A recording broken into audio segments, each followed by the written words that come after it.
This is the National Pulse. Welcome to the show. Lots of ways to connect, you know that. One is by listening in, which is great. But of course, you can engage by tweeting right away. And if you are listening for the very first time, let me know so I can give you a decent shout out that you're connected to the National Pulse. But use pictures as well, wherever you may be. Just a picture of where you are. Dial locked onto SAFM. To call in, it's 086 000 2032. And then to WhatsApp, 0614 104 107. And that means you can WhatsApp in text or voice note form. And thank you to the many, many people who are making a serious effort to get those voice notes up to 30 seconds maximum. It helps us effectively put out just so many more WhatsApp messages than we can do. And we want to do that, get as representative as possible, right? If you're tweeting, use that hashtag, the National Pulse, and then tag SAFM Radio and do tag me. Now, we'll be talking later on to Lisa Low about developments in Gabon, where you may know there was a coup, well, a couple of years ago, 2 years ago, and the person who led the coup has won the election with over 90% of the vote. That's never going to happen in South Africa, is it? What do you make of that? We'll also chat to Dr. Yassira Ismail later on about what is quite fascinating, China and South Africa creating the world's longest quantum communications link, as well as later on Freedom Front Plus concerned about the issue of the VAT increase. They're saying no to that. What does that really mean for them? But there's been other developments too, including the president of South Africa on a fact-finding tour to the Eastern Cape around service delivery. We'll talk about that later on. We should, however, be talking about the shooting of student at a campus at the Walter Sisulu University, right? We should be connecting with the guest in as early as we can. But in the meantime, let me just get to your thoughts. If you are from the Eastern Cape, and if you are from that university, it could be you, it could be somebody else you know. Let me know what you think about what's happened here. My understanding is, well, first of all, operations have been suspended for the day at the university. There was an incident at the main campus in Mthatha, and according to multiple reports, a university employee, and this is important, allegedly opened fire on students during a protest. Now, the story is the protest was violent. We can have that debate, but this person then opened fire on students. One student died, sadly, tragically, 3 injured. And the cause of the protest that sparked it off in the first place was students were protesting against the poor state of the campus residence itself, right? So what we'll do, we should be chatting to a representative from the SRC just now. But let's try and get as up to date as we can with this terrible story, really, with Nomzwanele Ngoma, who's the SABC news reporter based in the Eastern Cape region, right? Nomzwanele, I appreciate your time. You're connected to the National Pulse. Good day, and good day to the listeners as well. Thank you. Now, I understand you were at the scene, and I've sort of tried to set it up from a distance. You clearly have a better idea than I what happened. So give us an insight into that. What actually happened? What happened in the early hours, according to the SRC premier at that university, Mr. Themba Zikali, he says they were waking up all the students from their residences inside the university premises. So what they were doing, they were singing, and they passed by the room where the residence manager is staying. So they were just singing and passing by. This is according to the premier of the SRC. But then he says while they were passing by, the manager went out and then started shooting at them, because there were also allegations that they were accusing him of not treating them fair as the manager in their residences. So they say that he just went out and started shooting at them, and he shot three students, and where this is where one of the students died in the early hours of this morning. And they continued protesting and ended up setting alight the manager's car. But according to the police, what happened is that they allege that the students attacked the manager, of which is not what the students are saying. police allege that the students attacked the manager, and then that is where he started shooting at them as self-defense. So at the moment, this is the information that we have. But when I left at the university, the situation was being managed by the police. It was calm, and some were leaving because they had gathered outside the university campus and singing there and standing there. But because there are police who are involved, nothing was being done. So when you say because the police were involved, nothing was being done, explain what does that mean? It means since they were setting they were setting a car light in the morning, damaging property and being violent, that situation was no longer in that state, because in the early hours there were no police involved, but when the police started managing the situation, there was no violence at all, and they were just protesting, standing and singing. So meaning their situation was being managed, and there was no damage of property that was being done any further. All right. And in terms of the claim, you're saying there are counterclaims. Claim one is that the students were rousing up support in the early parts of the morning, and this security person shot at 2-3 of them, and one died. The other one is that in fact these students were harassing this employee, the security guard, right? Those are two completely different stories. Can anybody else tell us further on that one? I mean, would you know what would happen next on this one?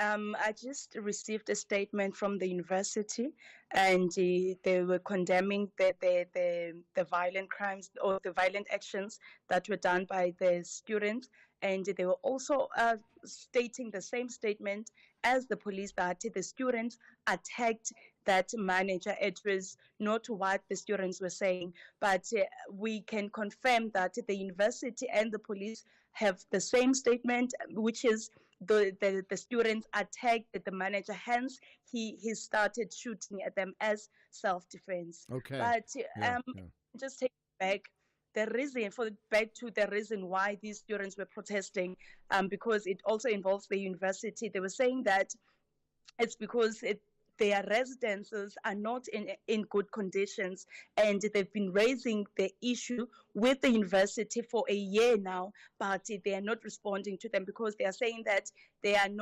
dilapidated inside, there are no appliances, they are not being maintained, and there's no Wi-Fi. So they've been raising those issues with the university, but the university just turned a cold shoulder on them. Hence, they okay. But I take it at the moment, I mean, that will almost be put on hold now in the light of what's happened. So can you confirm that one person has died and at least 2 other people are injured? Is that the position? Yes, according to the police and the university statement, 1 person died and 2 were injured. But since I've mentioned that, I just received the statement from the university. The university says those two were students that were shot and were admitted at a nearby hospital have been discharged because they were treated. So I believe that the 2 that were in the hospital have been discharged, and 1 died on his arrival at the hospital. All right. How much do you know? I mean, we don't have a name as yet. I suppose that's not been identified. But how much do you know, if possible, about that person? And what then is the mood of the students regarding their fellow student who's now passed on? When we left, there were allegations that they are angry and that they want to march to the nearby police station, Central Police Station, because they want the person who shot that student to be arrested. So at the moment, but they were still arranging a protest so that it can be a legal protest. And that at the moment is what I know, that they are planning to protest, but they were going to notify us as soon as they've reached a decision as students, because we spoke to the SRC. They were saying that every action that they take depends on the students. So they were still talking around those issues if they'll be able to protest. But as soon as we get more information on that, we'll give you another update. Okay, and lastly on that issue there, so the person who shot the student would have been a security person at the campus, right? And you're saying despite the allegations from the student side, in terms of this case being, well, the RAS manager, to be very clear about it, right? In terms of your understanding, so the person has not been arrested or taken into custody or even questioning, or has that happened? When we spoke to the police, they confirmed that they haven't arrested anyone because they also wanted to go inside and get more evidence, because at the moment the student had blockaded entrance to the university. So at the moment no one has been arrested, but the police did confirm that they've opened cases and arrests will be made as soon as they are able to get all the evidence that they need. Okay, and maybe just the last thing on that one in terms of this RAS managers. Has anybody indicated at all, and I know it's early days, that this person may have a tendency of just, shooting or losing control, or is this an absolute first?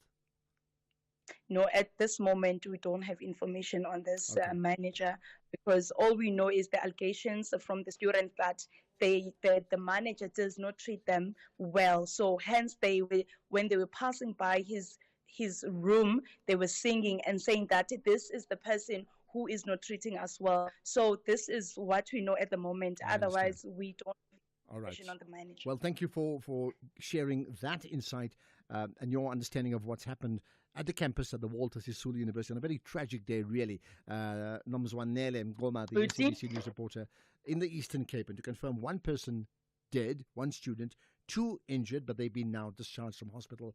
But the bottom line, the campus itself has been suspended, operations suspended for the day, and really, really sad story in terms of, and the allegation is the person was shot by the manager in charge there.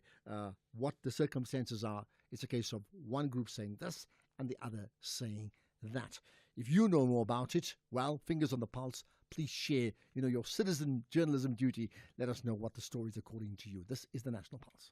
From Engutu to Durban, twins born with one dream, Maskandi greatness, millions, fame and family. When money tear them apart or unite them. Brand new telenovela, Amalanga Wafani, starts April 2025, weekdays at 6:30 on SABC1.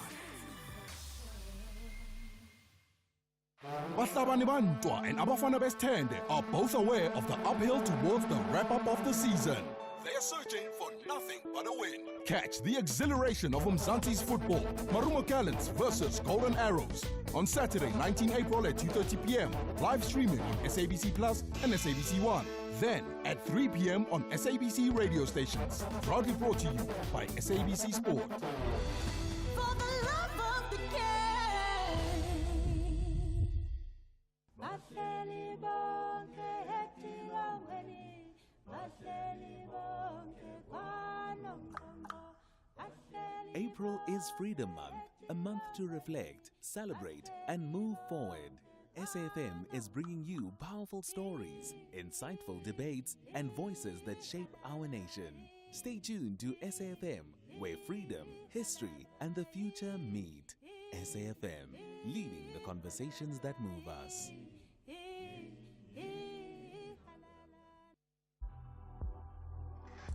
You are listening to the National Pulse with Ashraf Garda. Let's get global now with the Global Watch feature. You may be aware, if you follow the history of the country of Gabon, that between the father and the son, the Bongo family have literally run the show for many, many, many years. Now, that all changed in a 2023 coup, right, that ended with the family's 55-year rule. There you are, 55 years they were in charge. Now, interestingly, the person that led the coup at the time then has been in charge of the country, and they had an election at the weekend, and that person won, convincingly so, like 90 plus.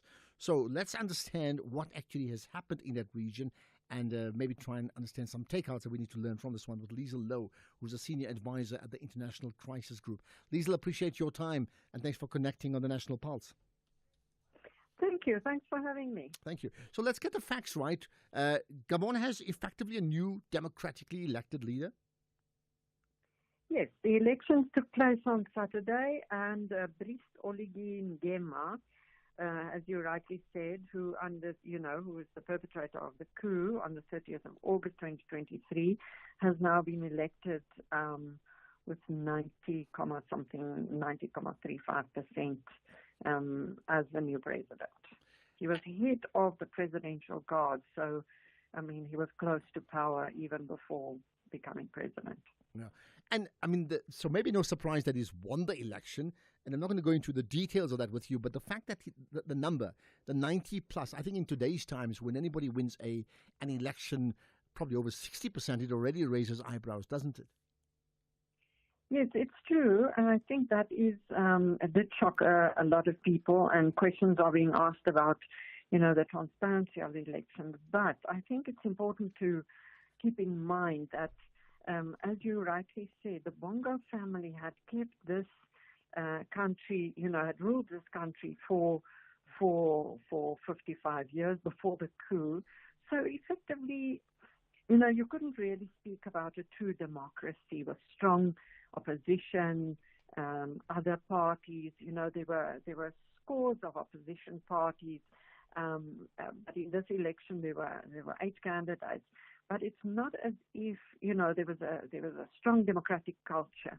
In fact, the reason for the coup, what was said by the coup leader was that the elections then in August 2023, which Ali Bongo again won, was a fraudulent election. So that high score comes in a context of almost a democratic void, I would say. Gabon now has to rebuild its democracy from the ground up. But,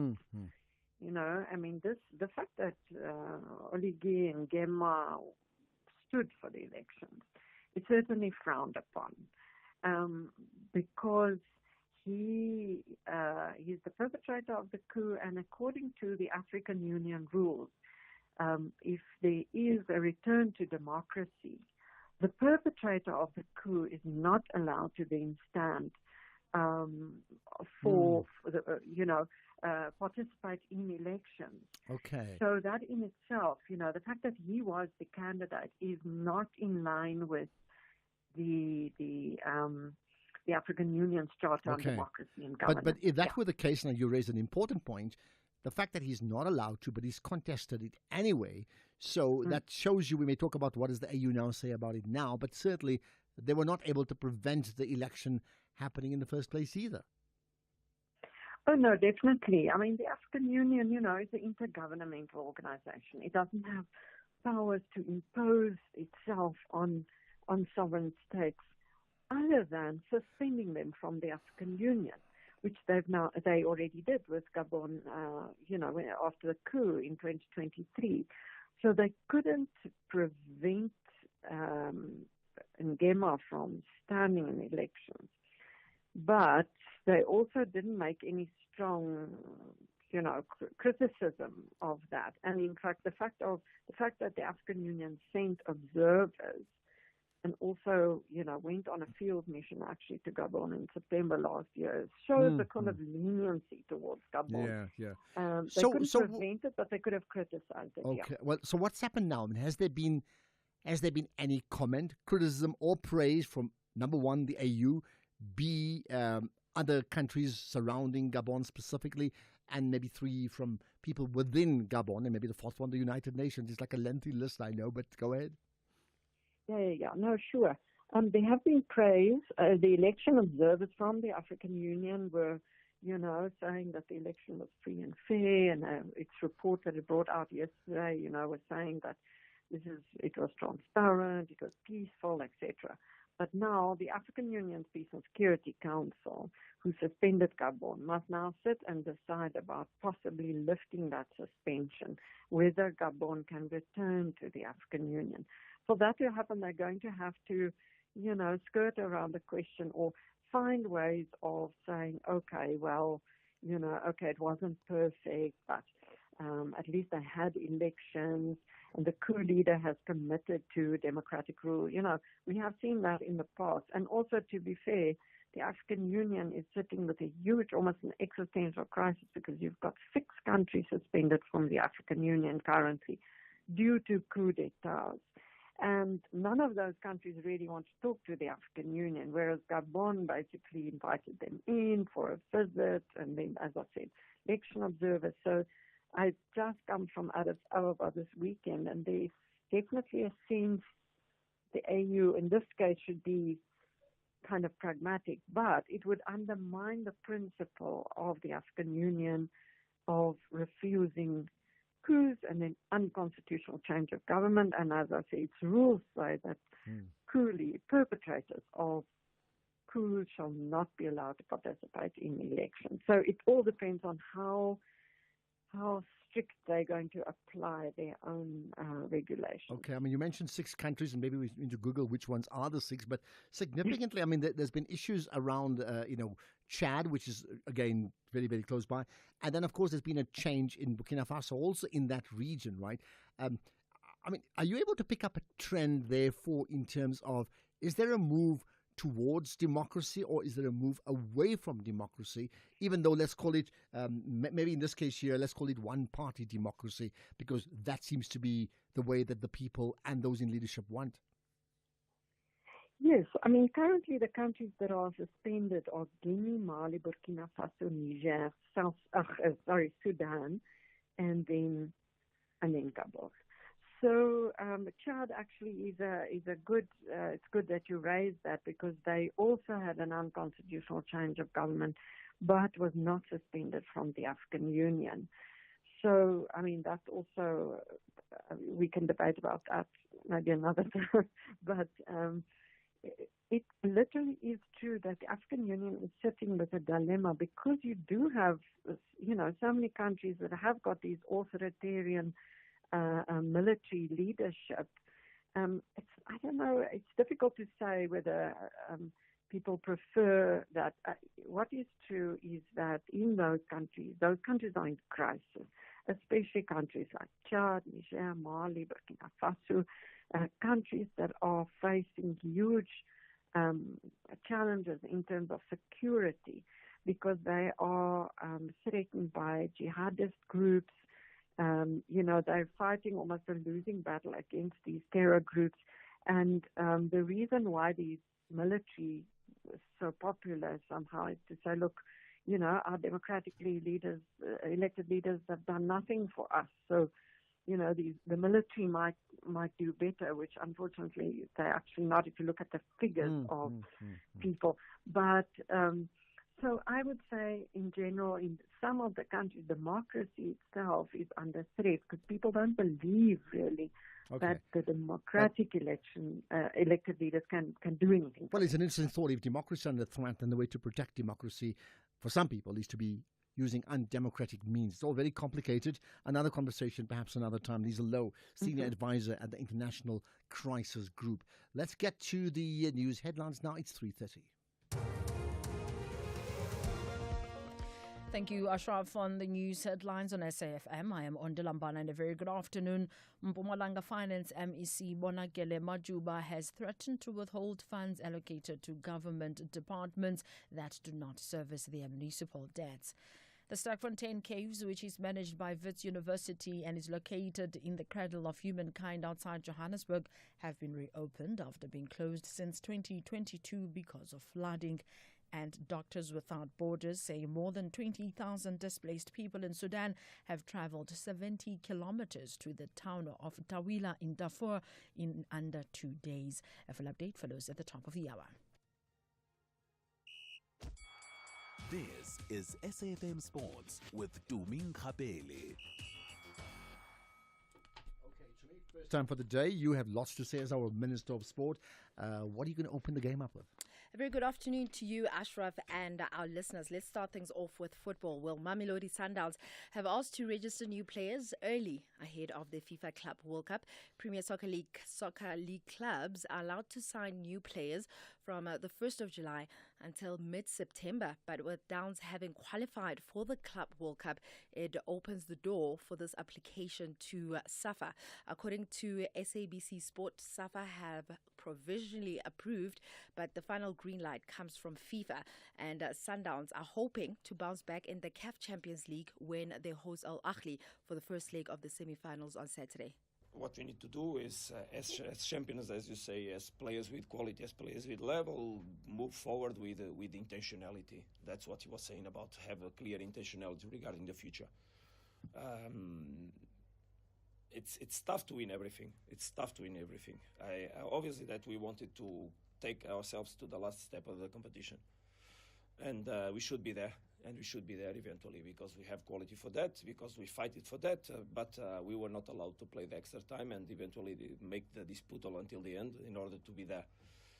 Maybe our sponsor can in the future provide in the semifinals at least a VAR so that there's more fair game played because it's important in this stage of the competition. I think that eventually it's enough. Meanwhile, SA coach Rulani Mokoena says that he will step down from his role as Wydad Athletic Club coach on his own terms, with his departure at the end of the season already confirmed. Now, his time in Morocco has been challenging, with Wydad knocked out of the round of 16 of the Throne Cup, a result that may have played a role in his upcoming departure. But Mokoena will leave the club after just one season in charge. So I'm the coach, so I make the decisions, and of course. So, but you guys question all the time. You question. Yes, but yeah, and I make the decisions. So leave me to make the decisions and die with the decisions. They told you that you hear a lot of what public say. No, not anymore. I'm off social media. One of the reasons I went off social media is because of the noise. And because everything is, this opinion, there's 5 million Wydadis. I cannot satisfy 5 million people. I have to do what I believe inside my soul. I have to do what I believe is right. Because even if we lose the game, I have to stand in front of you. I have to stand in front of the players. And I have to know that I did what was right. Win or lose. And I mean, Ashraf, when I listen to Rulani and we've seen how things have been unfolding for him there, the big question is, I mean, we all want to understand a coach's decision. However, when does questioning turn into undermining a coach at a club? So he's saying who's questioning him? He's saying he's always questioned by a whole lot of people. Fans are always asking. I mean, fans, we all get questioned. We do it every day. And the media obviously is always asking a lot of questions. But then where do you strike the balance between, listen, I really want to understand your thinking, coach, but then there should be a point where it comes to undermining? Surely. Well, I don't know. I mean, I'm just trying to think. You see, I'm trying to understand whether what he's saying is a unique experience of his, or is that an experience amongst football coaches around the world? I tend to think it's around the world. You think so? It's everywhere. I feel like it's worse when you it comes go and to watch North even a African game clubs. in South Africa. Yeah. And I'm talking about a PSL game, and the team's not doing well. Mm-hmm. And, they would do that. I mean, and I'm sort of twisting my fingers around each other to say we need a substitution. It's a no. What does that mean? You are putting pressure on the coach to make a substitution. It's quite normal. And it happens everywhere. If you look at the other troubled coach in England right now, Ruben Amorim, the amount of pressure on him to say, drop this one, don't drop that one, pick this one, change your style, I think it's everywhere. I think it's everywhere. You don't? I think when it comes to North African clubs, man, it's just on another tip. I mean, They're remember probably when more Beto... fanatical, but I think it's everywhere. Perhaps. I just think it's everywhere. That's what I'm saying. I think it's everywhere. But the interesting thing about it, has he confirmed that he's leaving? At the end of the season, But yes. interestingly enough, the point earlier we spoke about, he was leaving because he's not getting paid. Doug Chalmers with the president over the weekend. Did you see those videos? I did. They were bras. That's it. We'll have to wait and see how things fold out. But elsewhere, Newcastle United assistant coach Jason Tyndall says that Eddie Howe will only come back when he's 100% ready. Howe will miss the club's next 2 Premier League matches after being diagnosed with pneumonia. The Magpies head coach was admitted to hospital on Friday, having felt unwell for a number of days. In rugby, the Bulls remain in the North for back-to-back Vodacom United Rugby Championship clashes against Munster and Glasgow Warriors.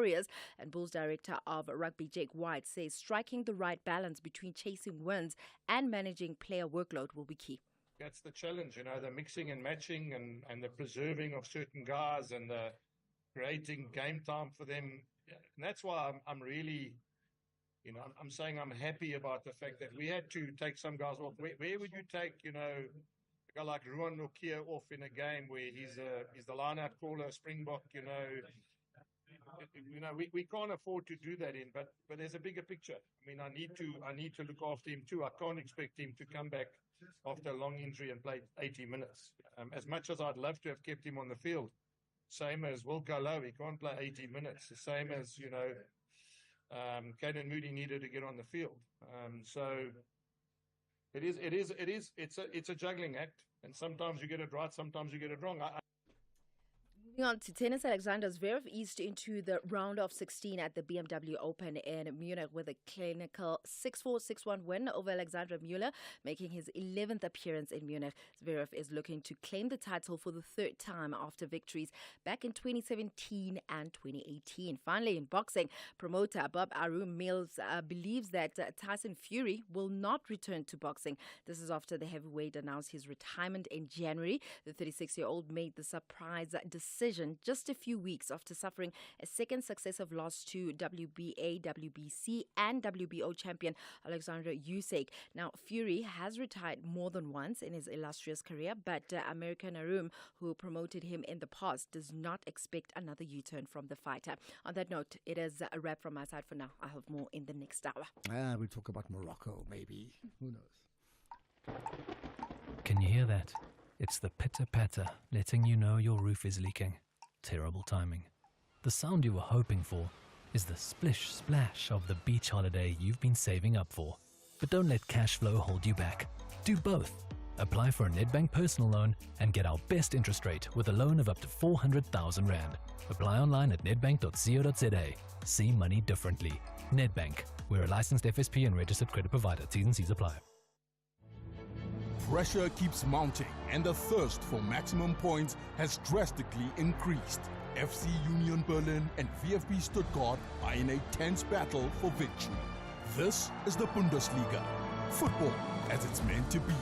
Do not miss out on FC Union Berlin versus VfB Stuttgart on Saturday, 19 April at 6:30 p.m. Streaming live on SABC Plus and SABC Sport on DTT Channel 4. Proudly brought to you by SABC Sport. For the love of the game. Hey Mzansi, autumn may be here, but we're extending the sunshine on our Blue Sky offers at Ford. Get a new Everest XLT from only 942,000 Rand or just 9,999 per month when financed through Ford Credit, an authorized financial services and registered credit provider. 10% deposit, primeless 5%, 40% residual. And remember, every Blue Sky offer comes standard with our Ford family promise. That's just 9,999 at your nearest Ford dealer today. T&Cs apply. You are listening to the National Pulse with Ashraf Garda.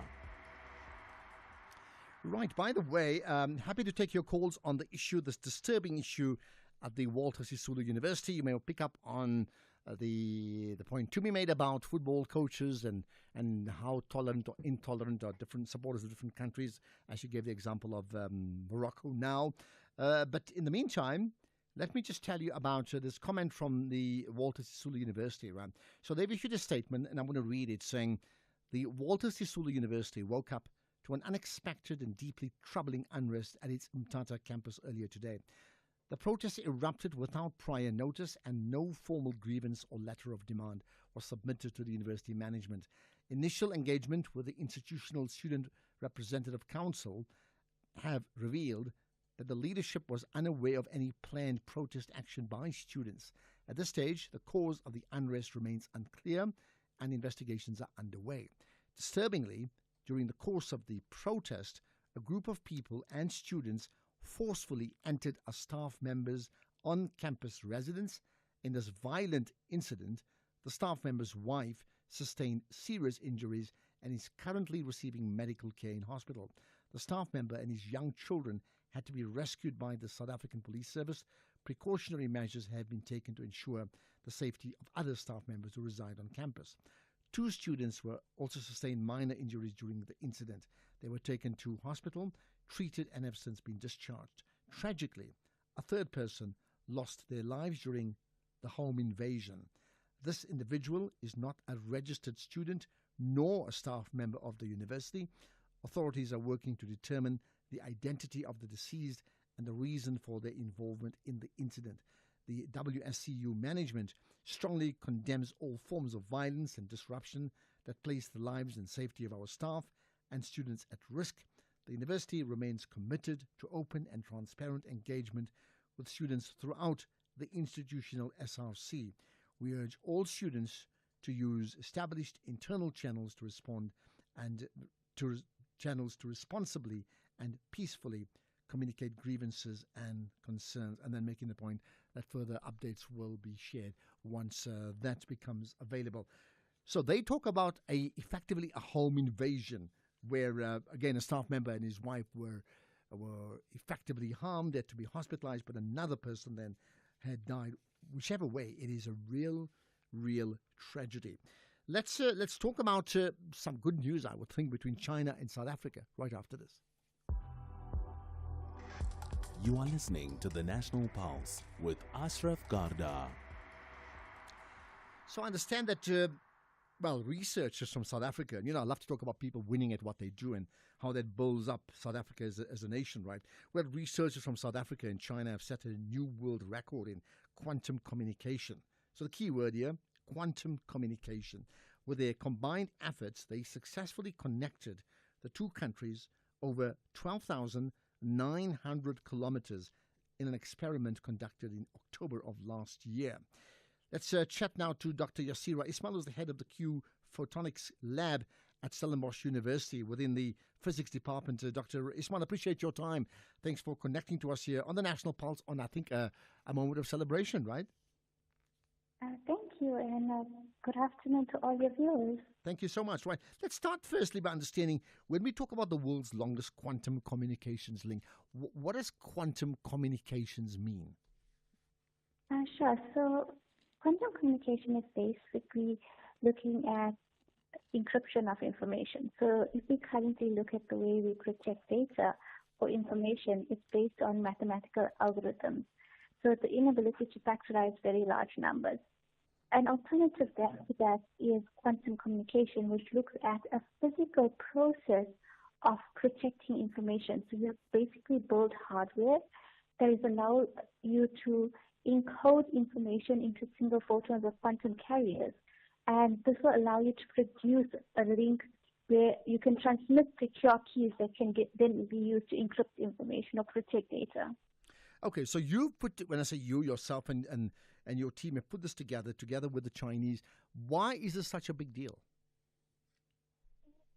Amazing, significant milestone, because the last long-distance intercontinental quantum satellite link was only 7,600 kilometers between China and Austria.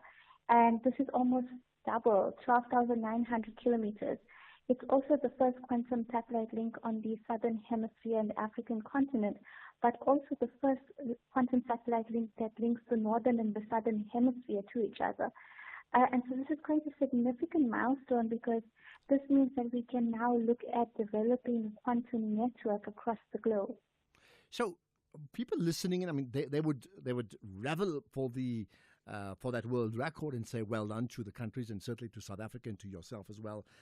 But they'd also want to know, like, what does it mean to them in terms of how much of a game changer is it to the average person in their everyday lives?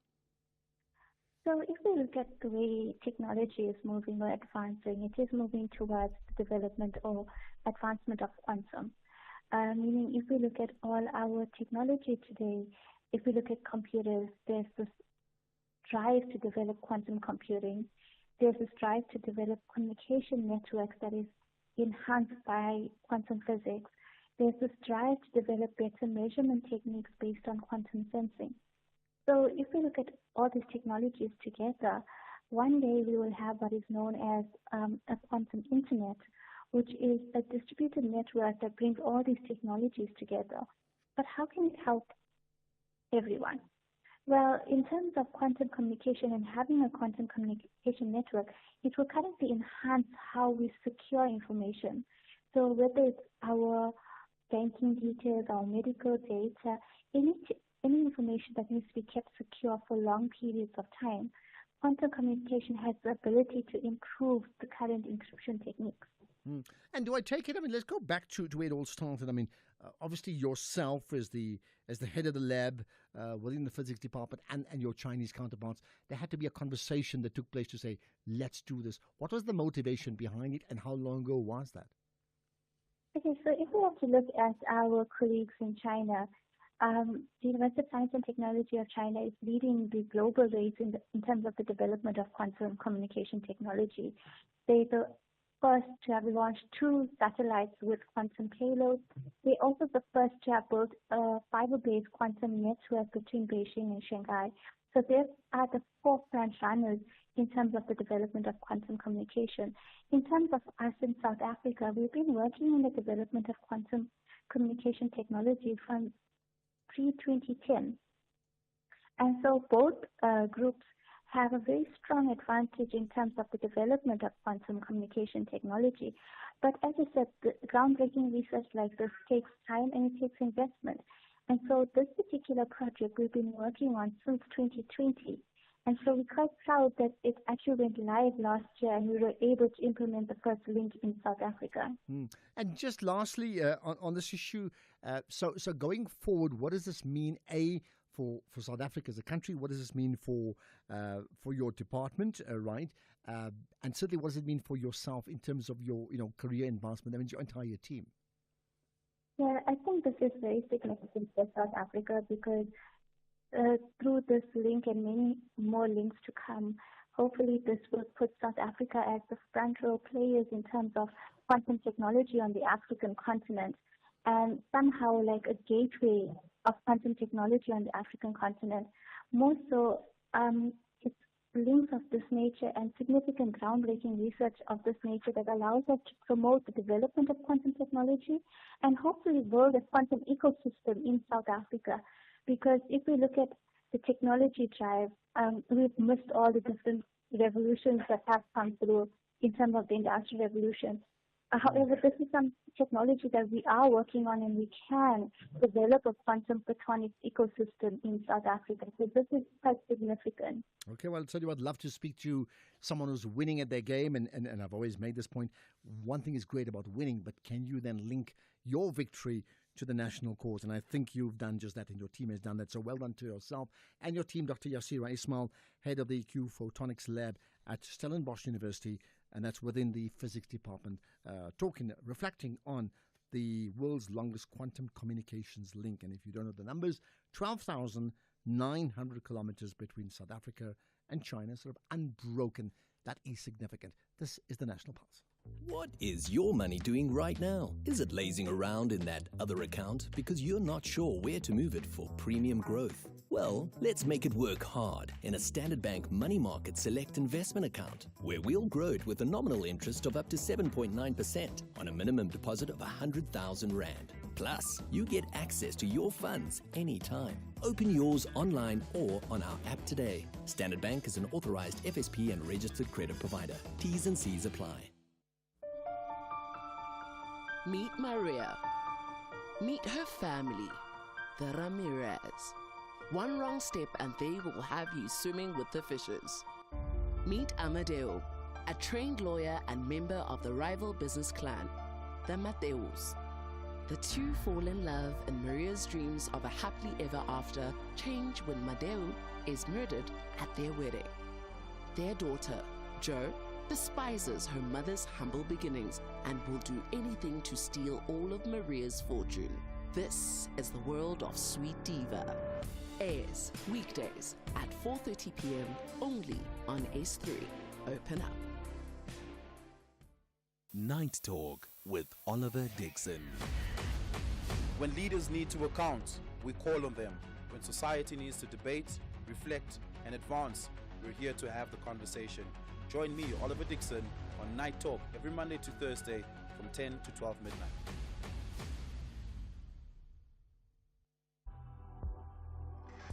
Ashraf Garda on SAFM.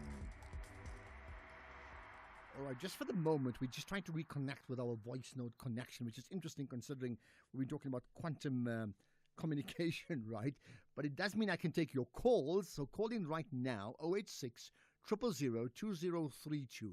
Comment on what you know regarding the shooting at the Walter Sisulu University.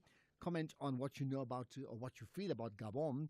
Comment about what you feel about what I asked earlier on. To say, seriously, I'm being serious. You are appointed the ambassador to the USA, and you meet Donald Trump for the very first time. What would be your very first thing you'd tell him? Either way, and you can also post on our social media pages on the X Factor. Just use the National Pulse hashtag. Pumzile in Humansdorp. Go for it. Hi, Pumzile. Good afternoon. How are you, Ashraf? Yeah, I'm very good indeed. Go for Great, it. man, Yeah. great.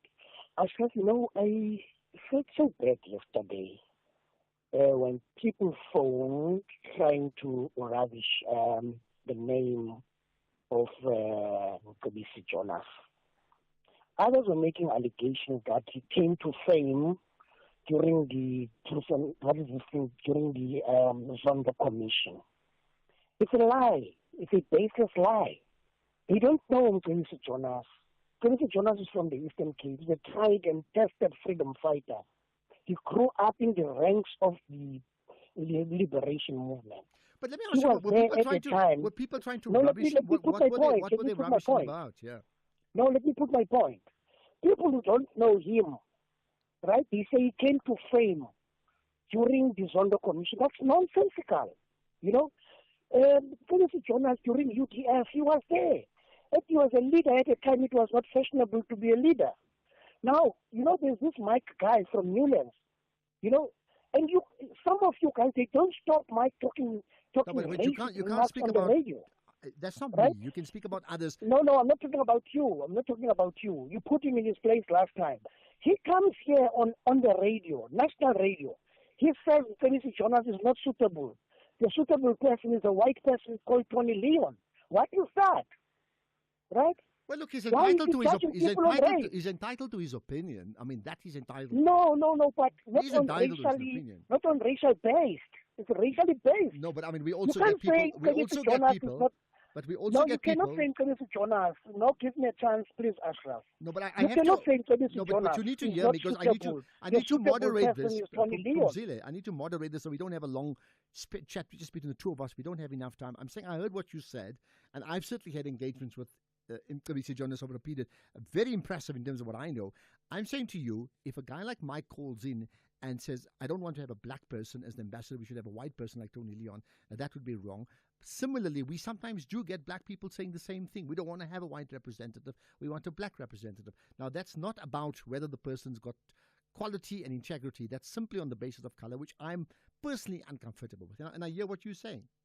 No, sure. No, that's fine. Thanks for taking my call, by the way. But honestly, that is my point about Mcebisi Jonas is a suitable person. Okay, perfect. Appreciate your point. And listen, just to make the point to Pumzile and the others, we need a diversity of opinions, and we get that. And I certainly think it's great that Pumzile called in just to share his point of view. Right. I think we're now okay with some of our voice notes. Let me just try and connect that to get sorted out. And, you know, initially I opened the show with some comment about Donald Trump. Understandably, we're getting responses. Afternoon, Ashraf. This is Ngas Ekubala.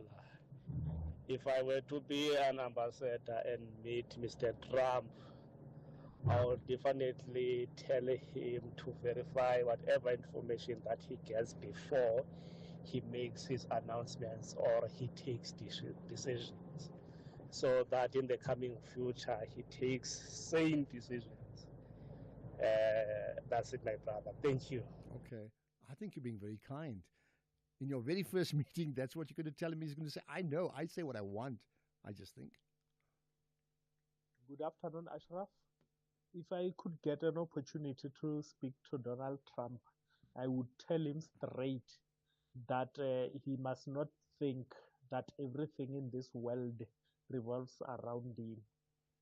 I think he is on a high horse. He must just chill. And he has already reached a point of no return about South Africa. There's nothing that will make him think twice about us. Thank you very much, Peter Maila Machaba from Letswata. Well, thanks for that, Peter. Right, comment on the student protest, the disturbing issue and the outcomes of that. Good afternoon, Ashraf. Is it busy in Amalia? You see this issue of this studio that conflict that was happening in that university. It's really sad because you can't send your child to school while after you hear that such bad stories of that your child is dying in school while he's fighting for a better education. It's really sad. Thank you, Namali. Well, thanks for that. But I mean, clearly we're hearing a different story to that from the university. I'm not suggesting for 1 minute that what they said is 100% accurate, but it's a slightly different story where they say, in fact, even the wife of the administrator was beaten up and therefore feared for their lives. It's another conversation, isn't it? Hi, Ashraf. The Group Area Act, that law is very, very, very good just because it promotes culture and tradition in our diversity country in South Africa. Therefore, even if the Afrikaner, they are staying together to maintain their own Afrikaner tradition, that is not wrong. It is the reason why there's some other all nations who are allocated according to their geographical area. My name is Les. Thank you. Les, you being serious, Les? I think you can. What you're talking about is not a Group Areas Act. You can talk about cultural promotion, which I think is absolutely fine. You know, we have different cultures. We also have different religious expression, and that must be allowed. And therefore, different groups of communities with different religious and cultural expression, they look different, they talk differently, they speak differently, they eat different foods. Group Areas Act condemns you to say you cannot step into the zone. If you step into the zone, you are here illegally. That is the Group Areas Act. How can that be okay? Good afternoon, Mr. Ashraf. I understand that Eastern Cape is one of the dangerous places. But for someone with high ranking to be allowed in the university carrying a firearm or staying in the university with a firearm, does it mean that the university doesn't have the security, or the security is not being trusted, that anyone is allowed in the university to carry the firearm to protect themselves? It's another thing, Mr. Ashraf. Thanks. Well, I mean, I think that story is going to have to run its course, and there are two completely different sides to that story.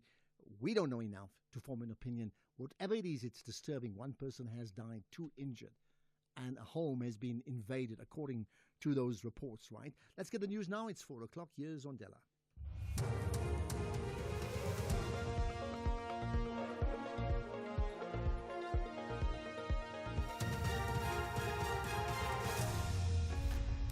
Thank you, Ashraf. Top stories at 4. Mpumalanga government departments urged to pay municipalities, and Sterkfontein Caves reopened. For SAFM News, I am Ondela, and a very good afternoon.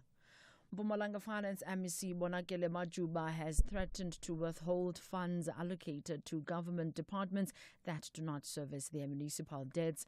Majuba has met with representatives of the 20 municipalities in Mbombela where their financial status came under the spotlight. The Provincial Public Works Department is amongst departments owing the rural Bushbuckridge local municipality billions of rands. The municipality's chief financial officer, Tembisile Matabata, says they rely on conditional grants, and without their monies owed to them, they are unable to deliver quality services. We have experienced a lot of reductions for the past 2-3 financial years in terms of grants, which means we have to maximize on the collection of revenue, and that particular amount for government departments is 1 billion, and the other 2 billion is business plus households. So definitely it does affect us a great deal. President Cyril Ramaphosa has arrived at the port of Ingquxa in Gqeberha in the Eastern Cape for his 2-day oversight visit. He will also visit the Guga Special Economic Zone today. It is one of the best performing SEZs in the country, employing around 300,000 people since its inception in 1999. Guga Business Development Executive Manager Asanda Kauga. To date, within the zone, there's 64 operational investors, and these investors have said they come from various sectors. They have created to date about 10,000 jobs. Now, these are people that wake up and go to work every day, skilled and unskilled labor. Guga as well is supporting the investors by ensuring that we do have a skills development, a hub and a recruitment center to ensure that the investors, depending on the skills that they need, technical and non-technical, but there is a database readily available for the investors to tap into. The Sterkfontein Caves, which is managed by Wits University and is located in the cradle of humankind outside Johannesburg, have been reopened after being closed since 2022 because of flooding. The Cradle of Humankind, a UNESCO World Heritage Site, is particularly known for its abundant hominid fossils, some dating back as far as 3.5 million years. Wits Vice-Chancellor Zablon Vilakazi says the caves offer a deeper understanding of human evolution. Why are the caves reopened? Obviously for many complex reasons that we like to also repurpose them as a vehicle to reach out to the people of South Africa and beyond, for them to know something about which is a World Heritage Site in its role as a public good entity to play its part in preservation, ecology, and of course preservation of human heritage. The Premier's Council on Skills in the Western Cape has held a forum to explore the growing role of artificial intelligence, or AI, in the workplace. Digital expert Janine George says efforts must be made to ensure that people who have little access to AI are given the opportunity to use such tools. She says the use of AI can be intimidating to the average person. We need to start in our schools. We need to start ideally in high school, and if we can in junior schools. We need to really think about how we invest in our teachers. We need to think about how we involve government, tertiary institutions, and make sure that our teachers are upskilled and that alongside that parents understand that new learning journey. I don't think it's that hard. I just think that we need to talk about it more and find small examples about how we can make a change. Doctors Without Borders say more than 20,000 displaced people in Sudan have travelled 70 kilometres to the town of Tawila in Darfur in under 2 days. Hundreds of thousands of people have fled Sudan's biggest refugee camp after the paramilitary Rapid Support Forces took control. The charity project's coordinator in the region, Marion Ramstein, says many of the displaced haven't drank a drop of water for 2 days. The 2-year anniversary since the start of the war in Sudan is being marked in London. A conference of foreign ministers is being hosted by Britain's Foreign Secretary David Lemmy. For their sake, we cannot resign ourselves to inevitable conflict. We cannot be back here 1 year from now having the same discussion. So today, let's show them and the world that we've not given up on them. We've not given up on Sudan. Recapping the top story, Mpumalanga Finance MEC Bonakele Majuba has threatened to withhold funds allocated to government departments that do not service their municipal debts. I am Ondilambana for SFM News, headlines at 4:30. In sports this hour, Stellenbosch FC in CAF rankings for the first time. Rivers Hoopers and Al Ittihad qualify for BAL finals in South Africa, and team ownership could be next F1 step for Saudi Arabia. More details at 4:30. SAFM, guiding you through the rush hour traffic.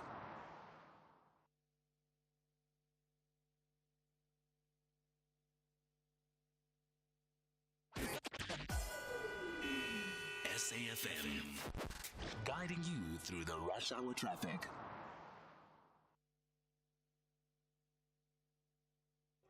Good afternoon. Starting off in Gauteng, the N3 northbound in Bedford View has a crash at Gilulis Interchange, and SKM Patleli Drive northbound has delays towards Mood Street.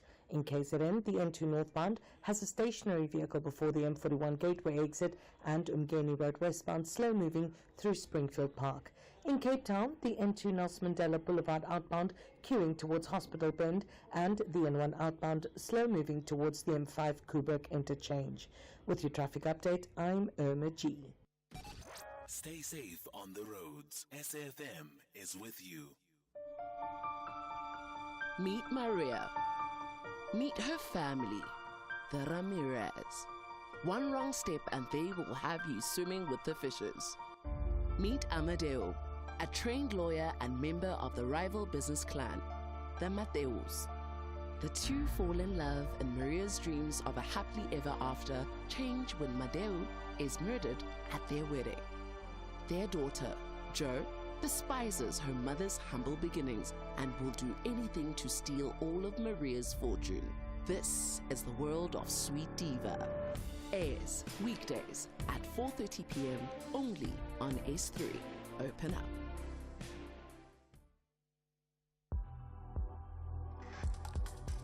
The National Pulse with Ashraf Garda on SAFM. You're listening to the National Pulse, weekdays 3 to 6 p.m. It was so interesting yesterday when we spoke about the fact that Mcebisi Jonas was appointed as the special envoy to the USA. And, there's been many people who are very, very praiseworthy. I know Herman Mashaba said maybe it's a bit rushed, but he certainly had no issue with the appointment of the actual person, right? And do listen to that podcast. Go to it, safm.coza, then look for podcast, then the National Pulse. You'll find all the podcasts from this show there, right? But anyway, then others, of course, spoke about the fact that what he said 5 years ago. And you know what's forgotten is how many people in American leadership right now, very close to Donald Trump, have been so critical of Trump himself a few years ago. And that seems to be forgotten. What I'm saying is not like we can take away what Jonas said. And it's not even what I'm saying that he's wrong, maybe. But the point is, the biggest concern was because if he said what he said, he's going to get himself into trouble. But the reality is sometimes we tend to undermine our position and our principal view in terms of him. But on the other hand, there have been people close to Trump that have been so critical of Trump. Oh, my goodness. If you just Google it. In fact, I'll get Keys to see if I can get up those comments from those people before and where they are now. You will be so surprised. You just wonder. Okay? Right. Let's get to further comments. We chatted about Gabon earlier on. Here's comment from that. Hi, good afternoon, Ashraf Mafuta. Ashraf, last night on this station, the former Kenyan Chief Justice mentioned something very, very interesting, that the problem in Africa currently is that there's a rise of political allies who replaced the colonizers, and it's very difficult for those people to look out for the masses or for the upliftment of the masses in Africa. That's the problem in Gabon. The Bongo family had captured that country into a dynasty, and now it's now in the name of the father, the son, and the nephew. It's very, very difficult, Ashraf. There's no one is going to change that situation in Gabon. Okay, so basically you're saying that's it. That so many of our countries within the African continent are just steeped in some form of mismanagement or the other. Good afternoon, Trump. If I have a chance to represent South Africa as a special envoy to USA, I will greet Donald Trump. I will say, hi, Mr. Trump. This is Siyabonga Mzimela from South Africa. I'm here to represent my country. My country have its own problems. So it needs to, each and every country have its own problems to be solved. So South Africa's problem must be solved by South Africa. So don't ever interfere yourself. Oh, you suddenly got angry right at the end. We said, don't ever interfere with us. I wonder what you think. I mean, here's my question to you to say, you are in a position where you've been appointed the ambassador, South Africa's ambassador to the USA. I'm talking about you directly. And you meet Donald Trump in the White House for the very, very first time, Oval Office maybe, right? And your very first lines to him, forget the hello, that we know. Your first statement to him would be what? What would you tell him? That's what I want to know. Good afternoon, Ashraf. On the matters like the student protest, the workers protest, I think these are the matters they must reported by people when they go into an activity, especially a student protest. They must report to the media and the police station to avoid such accidents, because everyone at the moment is trying to justify that they are right. Okay, there we are. Well, look, that story is now very, very confusing. Maybe not for people who know more, but there's a tragedy there. But there seems to be elements of an overreach within the tragedy in terms of the protest. But I don't know more. When we know more, we will talk about it more. If you know anybody who's been on campus, I'm talking, it could be you, it could be one of your sons or daughters. If that's the case, let them call in. Let's get an eyewitness report on this issue. Good afternoon, Mr. Ashraf. I understand that Eastern Cape is one of the dangerous places. But for someone with high ranking to be allowed in the university carrying a firearm or staying in the university with a firearm, does it mean that the university doesn't have the security, or the security is not being trusted, that anyone is allowed in the university to carry the firearm to protect themselves? It's another thing, Mr. Ashraf. Thanks. Well, I think you raise an important point. How did the person get in onto campus with a firearm? The other thing is, don't call me Mr., because I call you by first names, you call me by first names. Ashraf's absolutely the way I want to be addressed. Just Ashraf. ASHRAF. Cut out the Mr. Afternoon, Ashraf. Border management. Limpopo is so full. Who do they think can cross the Limpopo River at this time? They are coming through the border gate there. You open the border gates for everybody to come in. Now you go and look for drones and body cameras. Does that make sense to you? People come through the border. Nobody's crossing the Limpopo there. Nobody. Coming from Big State. Okay, I don't know about nobody crossing the Limpopo. I really don't know that. I mean, in fact, many people say they do try and cross those waters, treacherous as they may be, isn't it?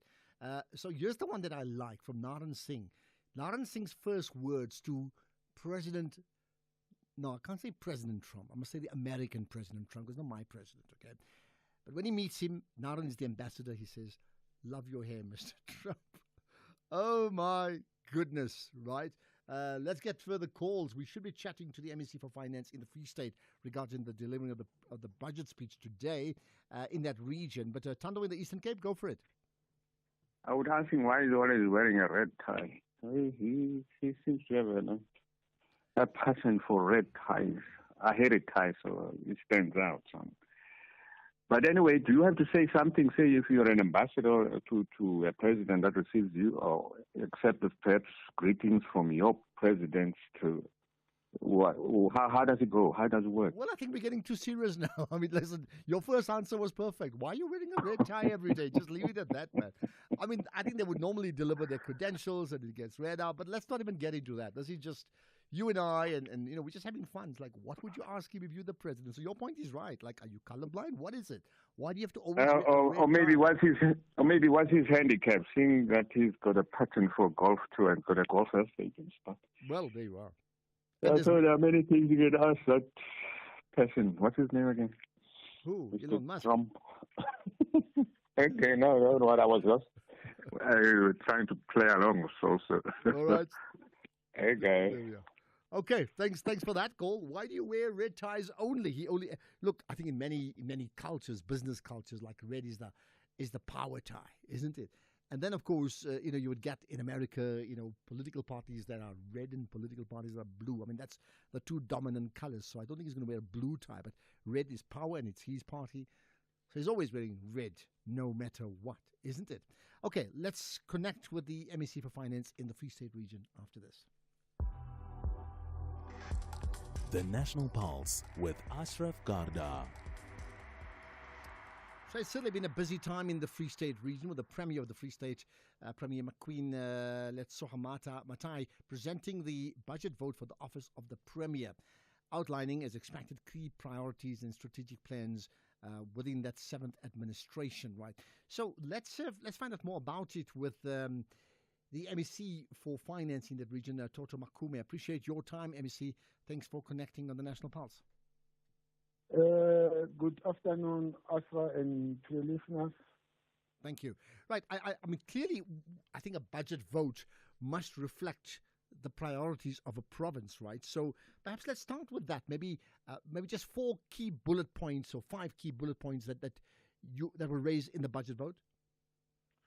Today's Premier was delivering the Department 1 of the Premier, and I was also delivering the one of the Department of Finance. But there were so many commonalities. One is that the situation that we found ourselves in relation to the local government, our municipalities, we know that we are the only province that does not have municipalities with clean audit. So Premier had some few words to say about it, and also the MEC for Treasury, I had some few words. The second thing was the issue of the skills audit in the entire of the province. That there seems to be either the displacement of the skills elsewhere, but also the lack of capacity in relation to skills in various departments and municipalities. Then the third point was the issue of the general spending of the money that we are getting from the National Treasury and the money that our municipalities are getting from the province and the national. That there seems not to be the correct way of spending, but also the issue of not spending the money sufficiently and effectively, despite the demands and aspirations of our people in relation to the needs and the concerns that they have in those things. Then the last one was the issue general of governance in relation to unethical conduct and other things that are happening in the department. So these were the four key issues that come up in her budget speech, but also the Treasury's budget speech. All right, so let's look at the four. I mean, maybe a bit more detail with the first one in terms of what does that mean in terms of reflecting the priorities. Looking at point one firstly. The one of municipalities. Yeah. Okay. There seems to be an issue of the lack of capacity. We have realized that many people who have been employed in some of the municipalities or majority of municipalities, some they are people without real qualifications of those positions. They may have qualifications, but you can't appoint a person with an engineer qualifications to be the CFO of the institution. So that's one area that the Premier says, I'm going to rationalize all these things to talk to municipalities because they are also a sphere of government. We're not going to impose ourselves. It has to be a dialogue, it has to be a conversation. That's the first one. But the second one that I'm going to do as the MEC of Finance is to begin to check each and every rent allocated to municipalities in relation to spending. So we have agreed that quarterly we will meet 3 to 4 municipalities per district to check in relation to the spending that we have allocated you 3 million. We have said we are going to put the infrastructure in relation to sanitation or water. How far is the project? Have you started? What are the hindrances? So that we are able to respond on time when there are challenges and when there are problems. The other most important thing is to attend to the issues that the Auditor General has raised. Auditor will raise a number of things like, for instance, they've said, you people, you don't keep your records. You people, you don't spend money on time. You people, you always account for incomplete projects. But you are unable to really respond as municipalities. Okay, so just put that on pause. I want to pick up your response to that about the you people right after this. Pressure keeps mounting, and the thirst for maximum points has drastically increased. FC Union Berlin and VfB Stuttgart are in a tense battle for victory. This is the Bundesliga. Football as it's meant to be. Do not miss out on FC Union Berlin versus VfB Stuttgart on Saturday, 19 April at 6:30 p.m. Streaming live on SABC Plus and SABC Sport on DTT Channel 4. Proudly brought to you by SABC Sport.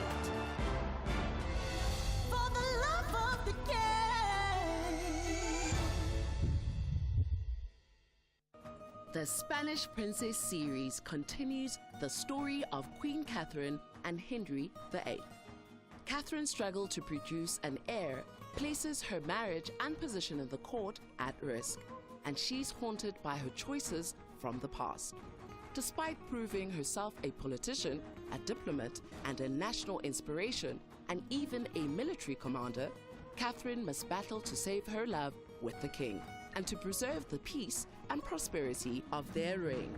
The Spanish Princess Season 2 airs Saturdays at 9:30 p.m. only on S3. Open up.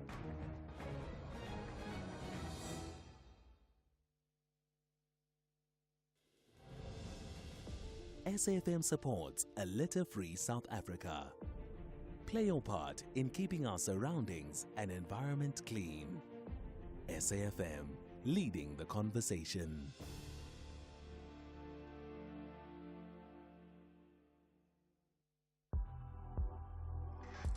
You are listening to the National Pulse with Ashraf Garda. in conversation with the MEC for Finance in the Free State region, Toto Makume. We're looking at the budget speech delivered earlier today. Now, MEC, you spoke earlier on about the issues of the municipalities and the need to rationalize what they do in the spending and how they overspend or underspend, and some of the checks and balances from the Auditor General's report, right? What do you make of it? I mean, in terms of the AG effectively trying to hold municipal leaders to account? Look, the AG, they are doing their work. We don't find anything wrong about the AG's work. All what we find is that municipalities are not responding to AG. AG, all what she's doing, she's just saying to us, this is how you are spending and this is not how you are supposed to spend. This is how you are keeping your records. This is not how you're supposed to keep your records. So what we have then said is that ourselves will firstly, in trying to support and be on focus on critical areas, the most important thing is that we must timely submit qualitative annual financial statements. Most of the municipalities, the AG says you don't submit your annual financial statements on time. Or when you submit them, the quality is very much compromised. So it's something that we are going to look at. Number two, we are going to address the revenue challenges and the unfunded budgets. Revenue challenges is that municipalities are unable to collect revenue. And we have said this is an area that we must try and help municipalities to do. But also the unfunded budget. People will budget for the things that they know. We don't have money for this, but they put it as a priority list or as a priority item. But they know that we don't have budget for that. So we call it the unfunded budget. So we're going to come to a point where we stop all municipalities to make the unfunded budget in their municipalities. The last one is the curbing of unauthorized, irregular, fruitless, and wasteful expenditure. This is one area that we must be focusing on because the AG has been picking it up also to say the same. So how are we going to do it? Number one, we've agreed that we really need to employ, as a province, employ the personnel that will be sent to municipalities on a hands-on approach. This time what we've been doing has been the system support, financial support, but now we're taking people on a hands-on approach where we're going to appoint. We've even said, if need be, chartered accountants need to come so that we correct our situation because we are the only province in the country that cannot account for one municipality with a clean audit. Okay, that's so very disturbing. I mean, just to end with this point about irregular, unauthorized budgets, how prevalent has that been? It has been bad. I think all municipalities, they have this item, and they are not being attended to. And that is why we have made one of the key 3 priorities in our work. It's so prevalent. We call district municipalities in one of our metros, and many of our local municipalities, we have it. Okay, let's leave it at that, MEC. Well, I'll tell you what, thanks for your time, your honesty, and I think that's the nub of the problem in our country when there's been complete municipal breakdown, municipality after municipality after a municipality. And I'll say this again because sport somehow allows us to understand it better. If they were performing, if a sports coach was performing at that level of the municipal managers or leadership, political leadership in many municipalities, I can tell you now 70-80% of them wouldn't even be there the next day. They would just be gone, right? And somehow or the other, we can't tolerate it on the sports field, which is fun and games, but we do tolerate it for something even more serious, like service delivery. What do you make of that? This is the National Pulse. The National Pulse with Ashraf Garda. Okay, so here's a comment from Mr. Abua from Four Ways. Ashraf, one word, Garda. Okay, I love your show, man. You're making me laugh. Yeah, one word. Well, it certainly gets people thinking about it. One word, don't you think? Thanks for that. Thanks for the compliment. But he's really part of our entire team, production team, myself, and then Temba Keys and Vusani putting it all together. I can tell you every single day, right? Ashraf, my pulse is bleeding with the news of the Umtata story from hashtag WSU. Absolutely, completely concur with you on that one there. And there's a few more. Ashraf, it is unbelievable to hear people rubbishing Comrade Jonas. And look, his evidence in the state capture still there without being challenged. And the people who are calling him a liar are doing so because he stopped criminality during the Zupta years. And I want to say that the president has made a great decision by appointing him for the envoy position to the U.S. from TG. Well, TG, you've said your piece, and I would think many people would be nodding and saying, actually, I think he's right. More on Trump. Good afternoon, Ashraf. Ashraf, I would tell Trump, mfondini ntoni ingxaki yakho? Ntoni ingxaki yakho nathi? So Keith is helping you with this to say, like, you're going to say, what's your problem? But if he doesn't understand that, then you're off on a back foot. You want to deliver a message that he knows exactly, unless he's going to ask Elon Musk to try and help him translate, isn't it? Get your point. Hey, Ashraf, my name is Les Sidima. Tell me, as I can check from the weather trading, the USA have got so many companies here in South Africa, which are Pepsi, Consumer Goods, and General Motors, and Microsoft, and many things that create jobs here in South Africa and pay taxes here in South Africa more than China here in South Africa, because China, I don't see any foreign direct investment here in South Africa. I see China as if they are selling goods here in South Africa. We are only just a client here in South Africa. Is it true, or how do you see it? Thank you. My name is Les. Well, thanks for that, Les. I think let's get the data right. I think what we need to probably do is, like, besides government investment and trade, what's the business trade, USA versus China in South Africa? It's an interesting question you've asked. So let's not speculate. If anybody knows better, let them do so. But otherwise, let's see between Temba and Keys. Let's get some research done on this issue. Good afternoon, Ashraf. My first statement to Trump would be, Mr. Trump, do you really know South African history and where the black people of South Africa comes from to be where they are? Or you just heard the news or the rumors? Have you ever followed the South African history, how the land was taken and how the land were given back? And yet it's still not yet back to the hands of the South Africans. Have you ever followed that history to understand exactly where the South Africans, especially black people, comes from? So that's what you'll ask him. I tell you what, let me give you, I'll give you my one opening line to him. But let me think about it over the news and sport, and I'll tell you what I think. But you can give me yours. You meet President Trump for the first time. You're the ambassador of South Africa. What's your one line to him? Your first lines. Don't say hello. Something more profound than that. What would that be? 4:30, let's get the news headlines with Ondela. Thank you, Ashraf. On the news headlines, Walter Sisulu University spokesperson in the Eastern Cape, Yonela Tukwayo, says the person who was shot and killed during a protest is not a registered student nor an employee at the university. 2 students and the unknown person were shot during a protest at the Nelson Mandela Drive campus in Mthatha this morning. A 57-year-old Northern Cape man has been sentenced to 18 years in prison by the Kakamas Regional Court for raping an 11-year-old girl in 2022. And Mpumalanga Finance MEC Bonakele Majuba has threatened to withhold funds allocated to government departments that do not service their municipal debts. A full update follows at the top of the hour with Greg Hose. SAFM, guiding you through the rush hour traffic. Starting off in Gauteng, the M1 southbound slow moving towards Boysons and the N14 westbound in Diepsloot has a crash near the R511 Diepsloot exit. In KZN, the N3 westbound in Pietermaritzburg has a crash near New England Road, all lanes are open, and the N3 westbound in Ashburton, a crash after Linfield Park. In Cape Town, Rosemead Avenue southbound is slow moving towards Ottery Road and Chichester Road is slow moving near Access Park. With your traffic update, I'm Irma G. This is SAFM Sports with Tuming Kapele. Okay, Chumi, what are we talking about? Normally you'll tell me, hey. Oh, yeah. Sorry.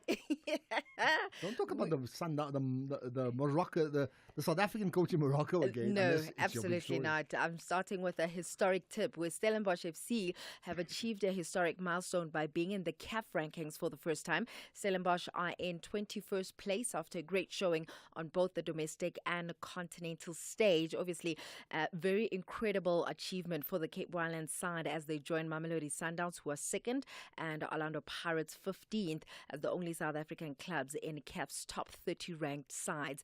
Meanwhile, Kaizer Chiefs coach Nazruddin Nabi believes that striker Wandile Duba can lead the line for Amakhosi. His comments come in the wake of the 20-year-old scoring in the Nedbank Cup semi-final win against Mamelodi Sundowns at the weekend and taking home the Man of the Match award. And Nabi says that Duba, who has scored 6 goals in 21 games, can be the club's main man up front. Regarding Duba, I think he have a lot of quality, physical quality, technical quality. The only problem that we work every time with Duba, that's the mental problem. You know, young player, when he start to play and with a lot of fans like Kaizer Chiefs fans, so always he's not 100% ready mentally. So for that we try to work in that. Last season I think he have a lot of progression to make, and he can make it if why not if he give us solution as a first or second striker next season. Elsewhere, FIFA President Gianni Infantino said that they will look to hold a playoff between Los Angeles FC and Club America for a place at the Club World Cup after it removed Club Leon from the tournament last month. Leon were pulled from the 14th of June to 13th of July tournament over multi-club ownership rules, though the Court of Arbitration of Sport has registered Leon's appeal against the decision.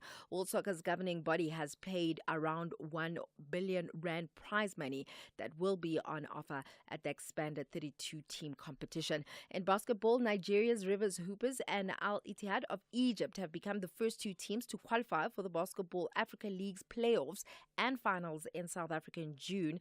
Rivers Hoopers beat Stade Malien from Mali, while Al Ittihad defeated Morocco's FUS Rabat 98-74 at the Kalahari Conference in Morocco. And the Hoopers ended the Kalahari Conference with 4 wins and 2 losses, and head coach Ogor commented on the new BAL format. The BAL format is great. I think it's going to, I can't say for sure, but right now this is the best they're doing, and I think it's okay. It's good that we get some days of rest, and, but all in all, I think they know what they're doing, and I'm not going to say what they should do and what they should not do. It's all good for us. In cricket, New Zealand fast bowler Lockie Ferguson is likely to miss the remainder of this year's Indian Premier League after sustaining a pretty serious leg injury. Ferguson bowled just 2 balls in the defeat against Sunrisers Hyderabad on Saturday before limping off, clutching his left thigh in visible pain. Now, Ferguson only recently recovered from a hamstring injury that forced him to miss the Champions Trophy in February and March, and he has taken 5 wickets in the 4 IPL matches this season. Finally, in motorsport, owning a Formula One team could be the next step for Saudi Arabia after sponsoring the sport and hosting a Grand Prix. This is according to the chairman of the kingdom's Automobile and Motorcycle Federation, Prince Khalid. Now, Saudi Arabia first hosted Formula One back in 2021, while energy giant Aramco is a global partner of the sport and also title sponsor of the Aston Martin team. The PIF invested in McLaren in 2021 and already has a 20.5% stake in luxury car maker Aston Martin, which is separate from the team that is controlled by Lawrence Stroll. I mean, what is Saudi Arabia not involved in when it comes to the world of sport? You think about Formula One, Formula E, football, boxing, live golf. It goes on and on and on. And now, obviously, we're looking for Premier League as well. Yeah, they run everything. Yeah. I mean, now we're looking at the 2034 FIFA World Cup that is coming up. So, well, look, on the one hand, they're doing what every country that's got money does, which is assert their influence, #USA, and Russia and everybody else. The other issue, and maybe the more serious issue, is they're trying to diversify their economy away from oil and religious tourism, because predominantly it's the heartland of the Islamic faith, and the counter side of that is it's also getting them into trouble because they're watering down what the core values of that nation is. Now that's another whole conversation. So sometimes when you move too fast, you get yourself into a bit of trouble. And we're talking motor racing, so you are moving too fast. You know, if you get my point. I get you. But what their bottom line to is, clearly the bottom line is influence. It's clear, diversity and influence. Absolutely. Remember, there's that Saudi Vision 2030. So 5 years to go, because it is part of their vision to infiltrate the sporting world. And one of their main reasons is also for tourism, because the more you have sporting events in your country, the more fans come. Exactly. Meaning Here's the more last money. question. South Africa also has a vision, an NDP, National Development Plan. Anybody knows what's in that plan? Can we give it out in 5 lines? And I'm not saying it critically. I'm even asking myself this.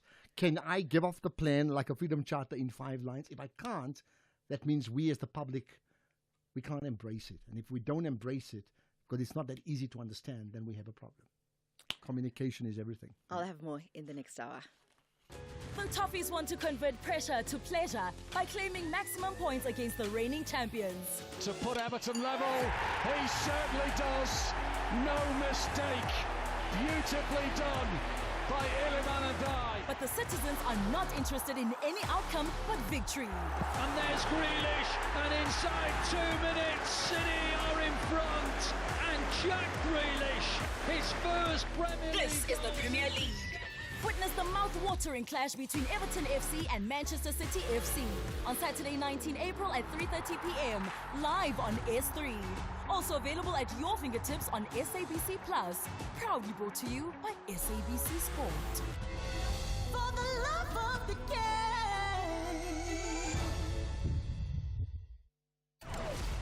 Economic news on SAFM. Facts and figures you can count on. Thank you for tuning in to today's business feature, proudly sponsored by CFI, a leading trading app now available in South Africa. Download it now. Visit cfi.trade today. Let's get to those numbers with Makwe Masilela, the Chief Investment Officer at Makwe Fund Managers. Makwe, you got all the news on the local and global markets. Go for it. Yes, Ashraf, the rally in stocks and growth sentiment commodities is skeptical as policy is unpredictable. And in the latest development in Trump's flip-flopping trade war, he said he was considering a modification to the 25% tariff imposed on foreign auto and auto parts imports, but possibly more tariffs for chips and drugs. And that's after granting exclusion on smartphone, computers, and other electronic goods. And most of those are imported from China. And the 90-day pause and recent concessions lessen the near-term probability of a recession, but this back and forth on policy is still likely to exacerbate uncertainty for business and consumers, and one should expect stocks to remain in a wide trading range with high volatility, but the bond rebound is reassuring because last week's rise in yields threatened to deal the economies another hit, and that is by pushing up the cost of all kinds of loans. And locally, our February mining production fell by 9.6%, extending declines into a 4th month in a row, and markets are cheering some tariff exemptions and bargaining buying also helping markets after sharp losses over the past week. And oil prices are steady even after the International Energy Agency cut its oil demand forecast, but oil prices are held by a potential pause of U.S. tariffs on the auto sector. And remember, yesterday OPEC Plus also revised down its global oil demand. We see oil is up 0.3% at $65 a barrel. Safe haven demand underpinned by the tariffs uncertainty is helping the yellow metal to remain at elevated levels. We see gold is up 0.3% at $3,220, platinum up 1.7% at $961, and global stocks are in the positive with the JSE up just under 1%, led by resources, and the rand unfortunately weakened 0.5% against the dollar. It's now 18.96, 25.06 against the pound, and 21.41 against the euro. Perfect for that, Makwe. Thanks for your time. We will do it again tomorrow. This business feature is sponsored by CFI, an authorized financial services provider, a global leader in online trading now available in South Africa. Visit cfi.trade today. Hi, I'm Lewis Hamilton. Victory demands everything, but the journey is never solo. My team carves the way, data and innovation are my compass. This is how today's champions are made. Trade like a champion with CFI. Access over 15,000 instruments, advanced trading tools, 24/7 support, and superior trading services. Visit cfi.trade today. CFI Financial Markets LLC is a Category 1 licensed broker by the UAE Securities and Commodities Authority. Trading involves high risk. CFI, empower yourself. You are listening to the National Pulse with Ashraf Garda. Well, here's a story. We've had one fascinating one earlier on, and if you missed that conversation, that should also get you thinking when we chatted to Dr. Yassira Ismail, who was the head researcher of this link between China and South Africa to create the world's longest quantum communications link. So that's a world record of sorts, right? Which is just great. Let's stay in that winning theme now, because now we chat to Thobile Ncamphalalela, who's well, in this case, the second black South African female to graduate with a master's degree in topology with distinction at Rhodes University. And I say the second, but I also understand the very first in the democratic South Africa. So Thobile, great to chat with you anyway. Thanks for joining us on the National Pulse. Hi, thank you for having me. Thank you. We'll certainly love to chat to winners. First, explain, because I think half the people listening, probably I'm one of them, is like scratching their heads to say, what does all that mean? So first explain, what is it with your master's degree in topology? What does that really mean in practical terms? Honestly, it means such a lot for me, because I never saw myself achieving such a great thing, especially having to finish my master's in a year with distinction and a published paper. So it really means so much. Okay. And I mean, take us through your journey, because I mean, the journey didn't start today. It started a long time ago. So when did it start? And there must have been some significant moments on that journey. Yeah, so I haven't always been very good with mathematics, actually. However, my friends introduced me to an extra classes teacher in matric, and that's where actually I started understanding mathematics more, and I feel like understanding something makes you enjoy it more, actually. And that's where my passion, or love for mathematics started. And going into university, after matric, I took a gap year, and then the following year, that's when I actually applied at Rhodes, and I was accepted for the extended studies program, of which mathematics wasn't always the route. I think I had plans to do pharmacy, if I'm not mistaken. And yeah, from there, I graduated with my undergrad in pure maths, applied maths, and HKE. So I did a triple major, of which I continued with it. I continued with pure maths and applied maths into honors. And finally, I did my master's in pure mathematics, and I'm here now. Yeah. Why topology? I mean, perhaps maybe just again to explain, what does topology mean? Okay, so textbook definition, topology is we study the properties of spaces or objects under continuous transformations. So, for example, to a topologist, a cup and a donut is the same thing. And a simpler example would be transforming a square to a circle, to a triangle, to something else without having to break or add a whole or subtract anything. Okay, well, I mean, it sounds complicated to us. I'm sure you were able to master it, and therefore you got your master's degree in it anyway. So what happens next to you? I mean, once you are empowered at that level, I mean, you must have a plan. And I'm very interested always with people who are able to link their personal success to the national success, so your personal purpose to the national purpose. How do you do that? Can you please repeat the question? I was saying, how do you link your success, what you're good at now, to helping the country? So my plan actually now, I'm going to be doing my PhD this year, of which I'll be registering soon, and I'm hoping to get into academia. And I want to, because I think mathematics is always said to be a difficult subject to do, especially when you get to university, and people always shy away from doing mathematics because of that. So I want to encourage more students to continue and do mathematics. It's not as hard as people think it is. So it's actually doable. So yeah, I do want to inspire more students to do topology specifically, pure mathematics. Well, keeping in mind South Africa's past, I mean, the issues of disadvantages must come into so many of our conversations anyway, right? And the point being made is that when it comes to pure mathematics, which is a field that you've mastered, is one of the most underrepresented amongst black South Africans in particular, particularly black South African women. So you're like a minority of a minority of a minority, right? And in that case, I mean, first of all, well done to you. But how do you think, therefore, your success this time round may well inspire other people in the way that they would see, I'm just thinking of a Siya Kolisi holding a Rugby World Cup and say, hold it, I can do the same thing.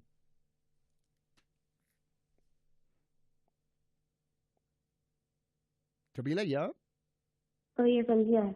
Yeah, I was saying, how do you think your success may serve to inspire other people in the greater South African community, particularly disadvantaged South Africans?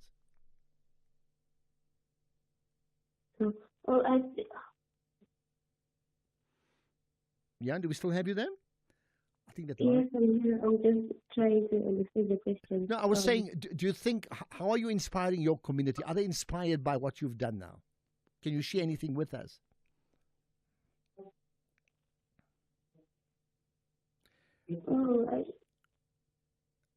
Okay, I think there's just a bit of a misconnection on that part. Maybe let me end with this, Thobela. Just the last thing that I want to tell you, right? Is there one reason when you look at your success? There's always one factor that gets you winning compared to so many other people. What do you think has given you the edge?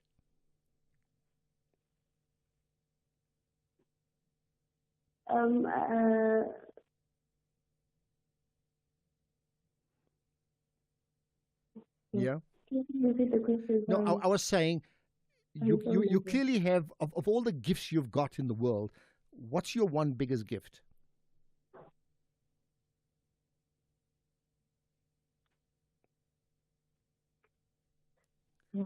Can you think about I'll end with this. Of all the things you've been blessed with, what is the number one thing you've been blessed with?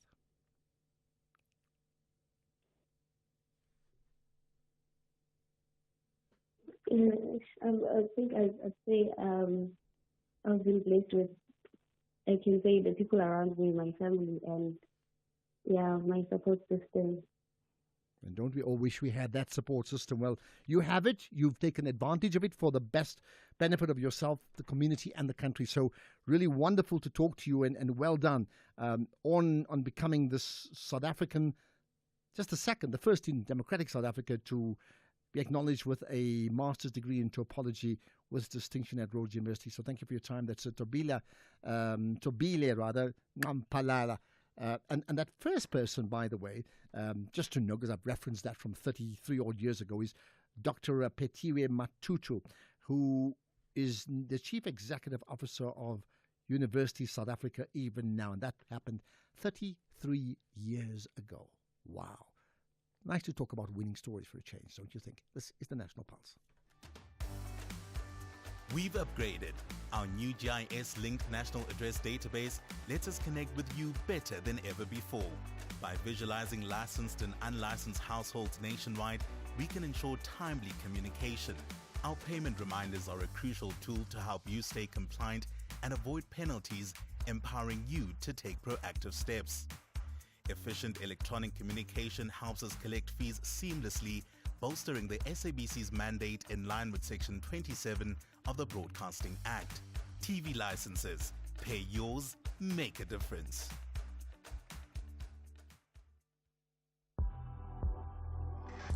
You are listening to the National Pulse with Ashraf Garda. All right, let me get a sense of your pulse. Fingers on the pulse? In the pulse? On the pulse, absolutely. What are the comments we had about the chat about Saudi Arabia? Good afternoon, Ashraf. Okay, my question to President Trump will be, Mr. Trump, are you willing to get the other story about South Africa or the lies that you already heard about South Africa enough for you to make an informed decision about the country South Africa? That would be my question to Trump. Thank you. Okay. In fact, I did say that I'll tell you what I would ask him, but I'll tell you that just now, pretty shortly. Thank you for that. Right, here's the one about Saudi Arabia. Hi, Ashraf, Listen, PME. Just on Saudi Arabia, the oil is going to get finished. So they need to use some of that oil money to invest in other revenue streams. That's all they're doing, I think. Well, I think you're right. They've understood the need to diversify their economy, which they are doing at the moment successfully. Can that be sustained? We shall see. Afternoon, Ashraf and the SAFM listeners. I'm Alfred Gama at Bizana in the Eastern Cape Province. I will tell President Trump that he must put the ANC and the EFF under sanctions for ill-treating white South Africans, for ill-treating white South Africans, that he must sanction the ANC and the EFF for ill-treating the white South Africans. Thank you, Ashraf and the SAFM listeners. I'm Alfred Gama at Bizana in the Eastern Cape Province. Alfred, this whole show is streamed live, so you can also watch me visually. And I'm telling you, I'm just shocked at what you're saying. And we're looking as a collective saying, would you really say that yourself? I mean, seriously, are you the president of AfriForum? And I'm being serious in my question. Really? Let's get to Shatta in Cape Town. Hi, Shatta. Hello. Good afternoon. How are you? I'm good indeed. Right, go for it.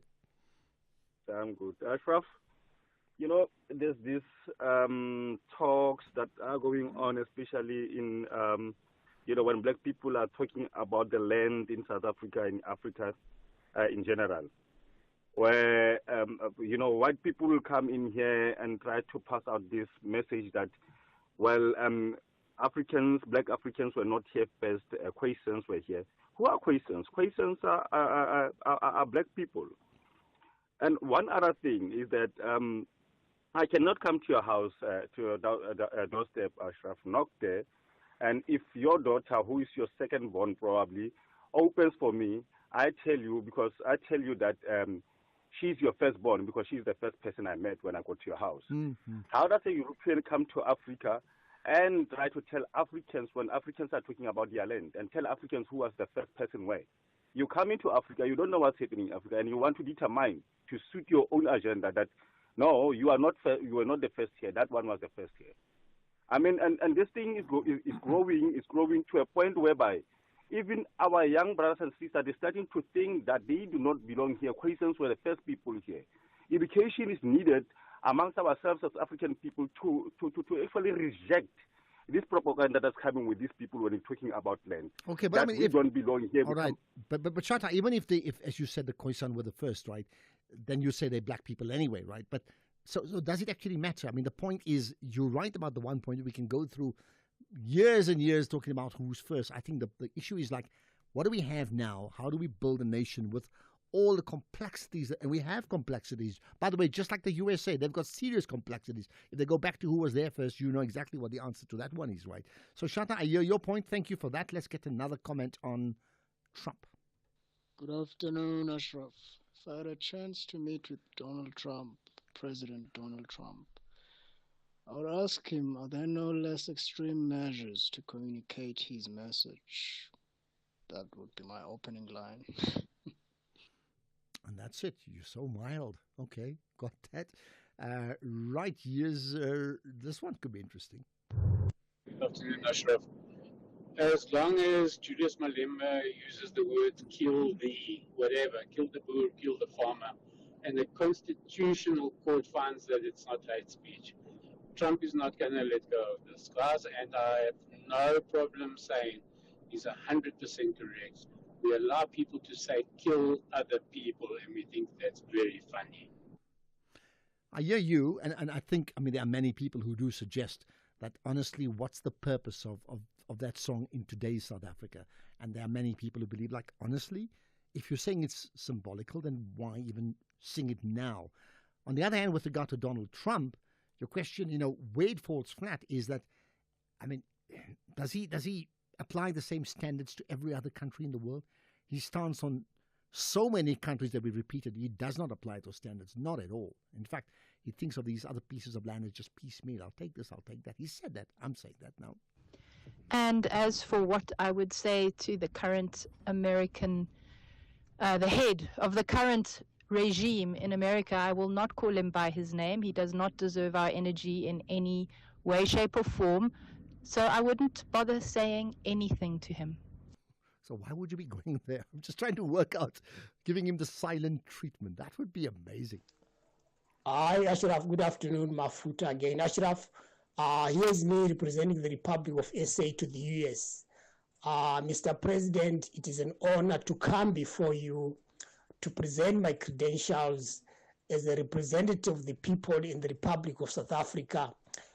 It is my sincere belief that the two countries need each other. It is therefore that I believe my presence here would grow and cultivate a mutual and beneficial relationship for the benefit of our two countries. And it is therefore my request that you accept my credentials as a representative of the Republic of South Africa to the US. Thank you. Oh, you're such a diplomat. Seriously. Maybe we should get you to go there. Here's a comment that we had earlier about firearms, because it's a big issue. Good afternoon, Ashraf and SFM listeners. Ashraf, the issue here is not about having a firearm in the campus. In South Africa, Ashraf, everywhere you go, people have got firearms in their bags, in their pockets, in their cars. The issue here is, in South Africa, people, we need to be mature. Why is it that every demonstration turns violent, especially if it is university? Because there's 2, 3, or 4 people who went to gain fame to say, I was the one who was leading these protests. The issue here is, let's stop to be violent. Why be violent? Thanks. Okay, there we are. Why be violent? Maybe just saying as it is, and I think there's big answers on that one there. Let me tell you very quickly about myself as we get to news time. So this is what I'll tell Donald Trump. I'll say, listen, number one, I watched you on The Apprentice. Number two, I read all your books, your business books. I was impressed at that time. But things change. You have been on record, or been quoted as saying that you aspire to win the Nobel Peace Prize. So if that's the case, then what sort of leadership model are you following to achieve the winning of that Nobel Peace Prize? Because the way I see it at this point in time, instead of you winning the Nobel Peace Prize, you are effectively breaking down the world piece by piece in your sense of looking at every piece of land as just your piece, my piece, to do with it the way you want. And when you do all of that and you break down these countries piece by piece, ultimately, forget achieving your Nobel Peace Prize. What you'll be doing is, sadly, being the architect of breaking the world down completely into pieces. Yeah, that's what I tell him. Let's get the news. It's 5 o'clock. Here's Greg House.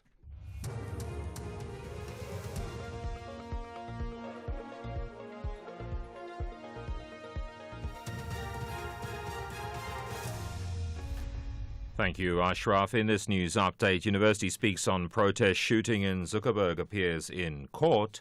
Good day to you. The spokesperson for the Walter Sisulu University in the Eastern Cape, Yonela Tukwayo, says the person who was shot and killed during a protest is not a registered student or an employee of the university. 2 students and the unknown person were shot during a protest at the Nelson Mandela Drive campus in Tata this morning. Tukwayo says no formal grievance or letter of demand was submitted to university management before the sudden protest. She says the cause of the unrest remains unclear and investigations are underway. She's urged students to use internal university processes to communicate their grievances. A man has been sentenced to 18 years in prison by the Kakamas Regional Court in the Northern Cape for raping an 11-year-old girl. Police spokesperson Sherelle Earless. The accused accosted the young girl in Ugrabis on the 27th of November 2022 at approximately 1800 hours when she was walking home. When the child refused to accompany him to the shop, he forcefully grabbed her into the nearby veld where he raped her. Then he fled the scene. The victim reported the incident to her mother, who alerted the police. The accused was subsequently traced and arrested. He was sentenced to 18 years direct imprisonment for rape and 3 months for assault common. The sentences will run concurrently. Ugrabis police in the Northern Cape have launched a search operation after a visitor from Cape Town was reported missing at the Ugrabis Falls National Park. The missing man booked into the park last Thursday. It is believed he went hiking and failed to return. Police spokesperson Sherelle Ehlers again. When he failed to return at 16:30, park rangers became concerned and promptly reported the matter to the Ugrabis police. His personal belongings and vehicle were still at the park. A comprehensive search operation was immediately launched into his disappearance. Members from Ugrabi SAPS, the SAPS Air Wing, Uppington Search and Rescue Unit, Uppington K9 Unit, and a drone pilot are actively involved in the ongoing search efforts. Mpumalanga Finance MEC Bonakela Majuba has threatened to withhold funds allocated to government departments that do not service their municipal debt. He's met with representatives of 20 municipalities in Mbombela where their financial status came under the spotlight. The Provincial Public Works Department is among the departments owing the rural Bushbuck Ridge local municipality billions of rands. The municipalities, Thembisile Mtabata. We have experienced a lot of reductions for the past 2-3 financial years in terms of grants, which means we have to maximize on the collection of revenue. And that particular amount for government departments is 1 billion, and the other 2 billion is business plus households. So definitely it does affect us a great deal, because that's actually what we need to do now, is to collect what is being owed to the municipality for us to be able to provide quality services. Meta's founder, Mark Zuckerberg, has appeared before a U.S. court to defend his social media company over accusations of creating a monopoly. The Federal Trade Commission, a powerful consumer protection agency in the U.S., argues that by acquiring Instagram and WhatsApp, Meta unlawfully quashed competition. The BBC's Lily Jamali has more. Mr. Zuckerberg defended old emails presented by FTC lawyers on Monday.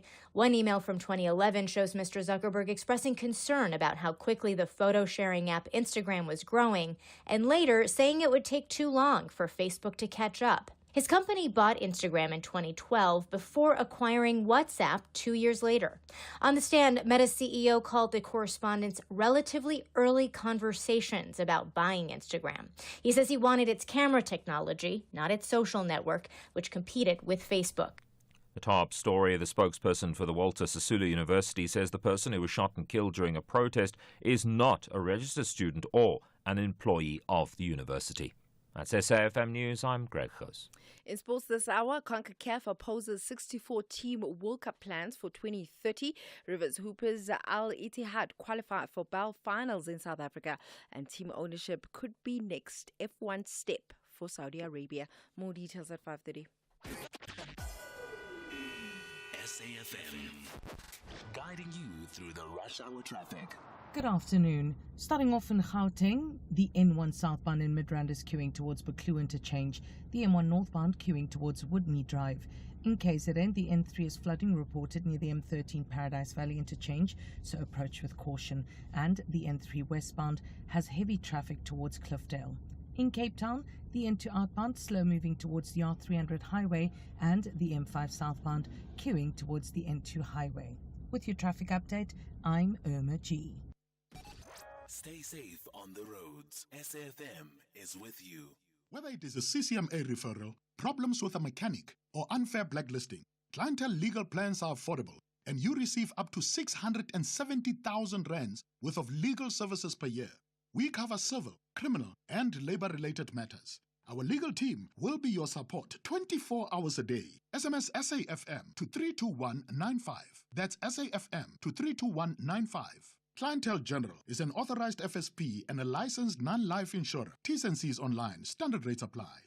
At Duba Tradeport, we specialize in helping businesses grow through state-of-the-art manufacturing, infrastructure, logistics services, and international trade links. We're an advanced environment for doing business where most ambitious companies gather. If you're seeking progressive opportunities and looking to build mutually beneficial relationships, move to dubatradeport.co.za to see your business grow beyond potential.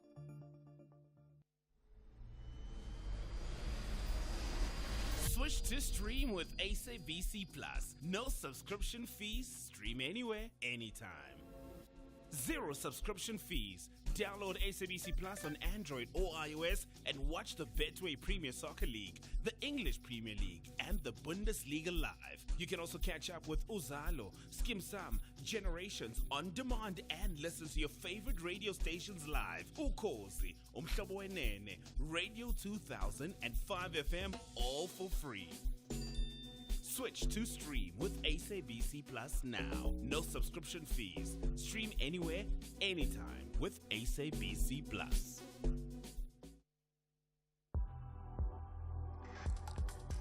The National Pulse with Ashraf Garda on SAFM. You're listening to the National Pulse, weekdays 3 to 6 p.m. Well, let's keep the engagement up. I want to get your calls, your WhatsApps, your text messages, voice notes, and your tweets. And many people are tweeting here on, by tagging us on SAFM Radio. So keep that going as well. If you are doing that, use that hashtag, the National Pulse. Much easier for us to find you. I see ST or Stembiso KZN saying, "Great show, Ashraf. I would ask Trump, why does it not worry him that he seems to care more for whites and other races?" The only problem with that, you're trying to understand, you're trying to put your logic into his logic. I mean, how's that going to work out? But keep it going. My question to you, it's a bit lighthearted, so really keep it on the lighthearted side. You are the ambassador of South Africa, the newly appointed ambassador of South Africa to the United States of America. And you get to have your first meeting with the American President Trump. What's the first, besides the hello, right? What's the first lines you'll tell him? Okay, you heard me say it already, that I'm saying you want to win the Nobel Peace Prize, but you are cutting the world into different pieces. So you're breaking the world into pieces by your taking a piece of this and taking a piece of that, and I don't like that. That's my words to him. What would you tell him? Comments on the shooting at the Walter Sisulu University. Give me your thoughts, particularly if you know from an eyewitness position what actually happened. If you know someone very close by in terms of how they were impacted, I'd like you to share that with us if you can. But also the issues of Gabon that we discussed earlier on, about a person who was the key leader in toppling in a coup in Gabon, who's now the president with a 90+% vote. So like just about everybody voted for him. They loved him so much. Lessons from that one there. And we'll chat, by the way, to the Freedom Front Plus, their position on the VAT issue coming up just now. But let's stay with the issue of the Walter Sisulu University. With me is Brigadier Nobuntu Gantana, who's the SAPS spokesperson in the Eastern Cape region. Brigadier Gantana, appreciate your time, and thanks for connecting to us on the National Pulse. And really is a sad moment, isn't it? Good afternoon, Ashraf, and to your listeners. It is indeed a sad moment for the Eastern Cape, as one person was shot dead during a student protest at Walter Sisulu University in Mthatha. Now, we've heard two different types of reports. I think it's clear one person has been killed, that we hear, but there's been conflicting reports in terms of, on the one hand, they're saying it could be a student who's been killed, who was shot by one of the staff members at the university. The other one is like, that's not the case. The university has defended their position, saying, in fact, it was the students who actually entered the rooms of one of the managers there, and that's what sparked it all off. I mean, what is your understanding of what actually happened? What we have been told as the SAPS is that students, they mobilized on the evening of Monday, the 14th of April, as they were complaining about the bad state of their residence. Then early this morning, that is when they went to the residence manager to confront him about the poor state of their residence.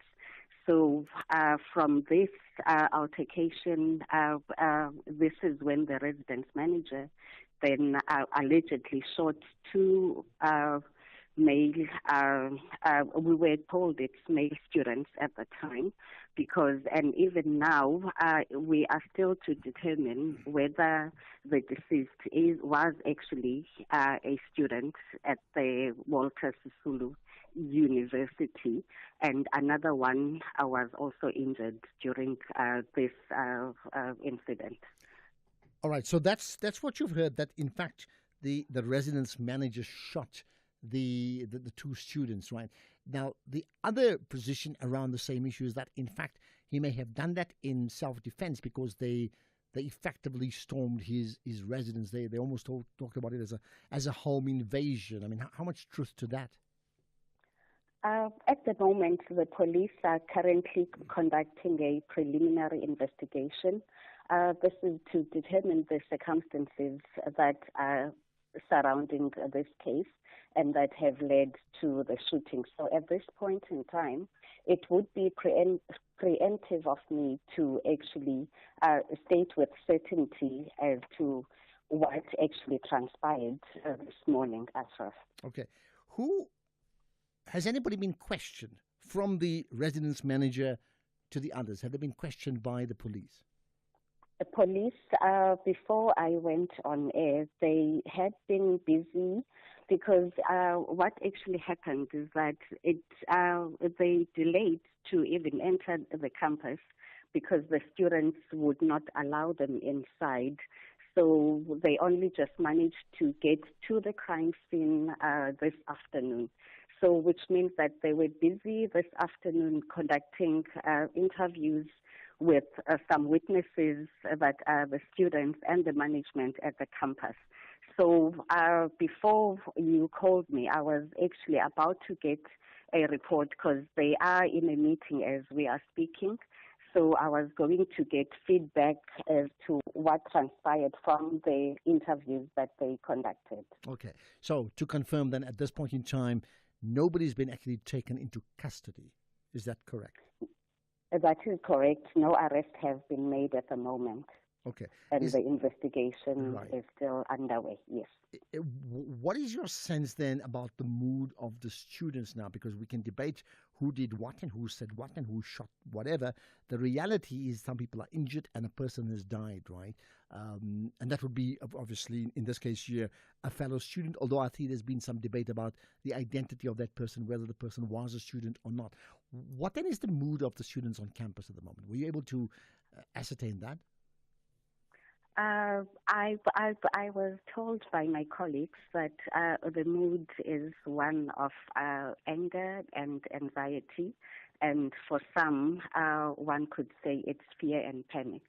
But we can assure the South African community that as SAPS, we do remain committed to ensuring that South Africans are and feel safe, and that we will ensure that justice prevails even in this particular case. Yeah. Just the last point, I mean, on that point about justice prevailing, the problem is, justice prevailing after the event is not the same as justice being sustained before the event. That means no injustice can be committed.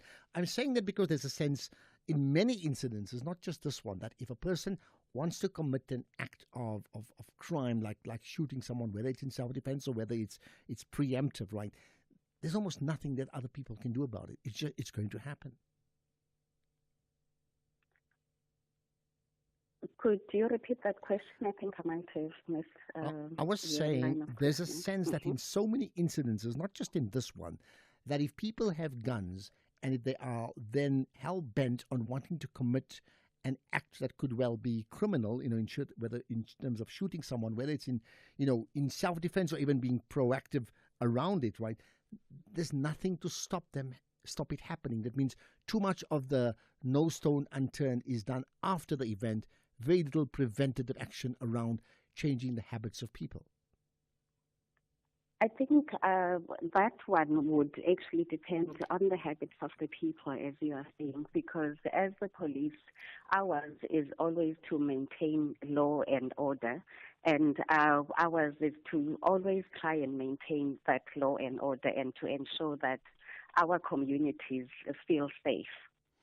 Okay, and just the last thing, So, I mean, there's been some interviews with some students. If other students feel they need to come forward, what's their line? Do they know where to go? Are they very clear about who they need to approach? There were some police officials that were at the scene, so I am certain that they would have issued out their contact details should one have any information that might lead to the possible arrest of the person that shot this particular young person that died this morning. Okay, let's leave it at that. Brigadier Nobunchu Gantana, the SAPS spokesperson in the Eastern Cape, referring to the shooting at the Walter Sisulu University in Mthatha earlier this morning, with one person confirmed dead. Conflicting reports about who actually did the shooting, whether it's in self-defense or any other way. That's why an investigation will prevail, and we'll see what happens next. Yeah, that's a reflection of the country. That's the National Pulse. Bahlabani Bantwa and Abafana Bestende are both aware of the uphill towards the wrap-up of the season. They are searching for nothing but a win. Catch the exhilaration of Mzansi's football, Marumo Gallants versus Golden Arrows, on Saturday, 19 April at 2:30 p.m. Live streaming on SABC Plus and SABC One. Then at 3 p.m. on SABC radio stations. Proudly brought to you by SABC Sport.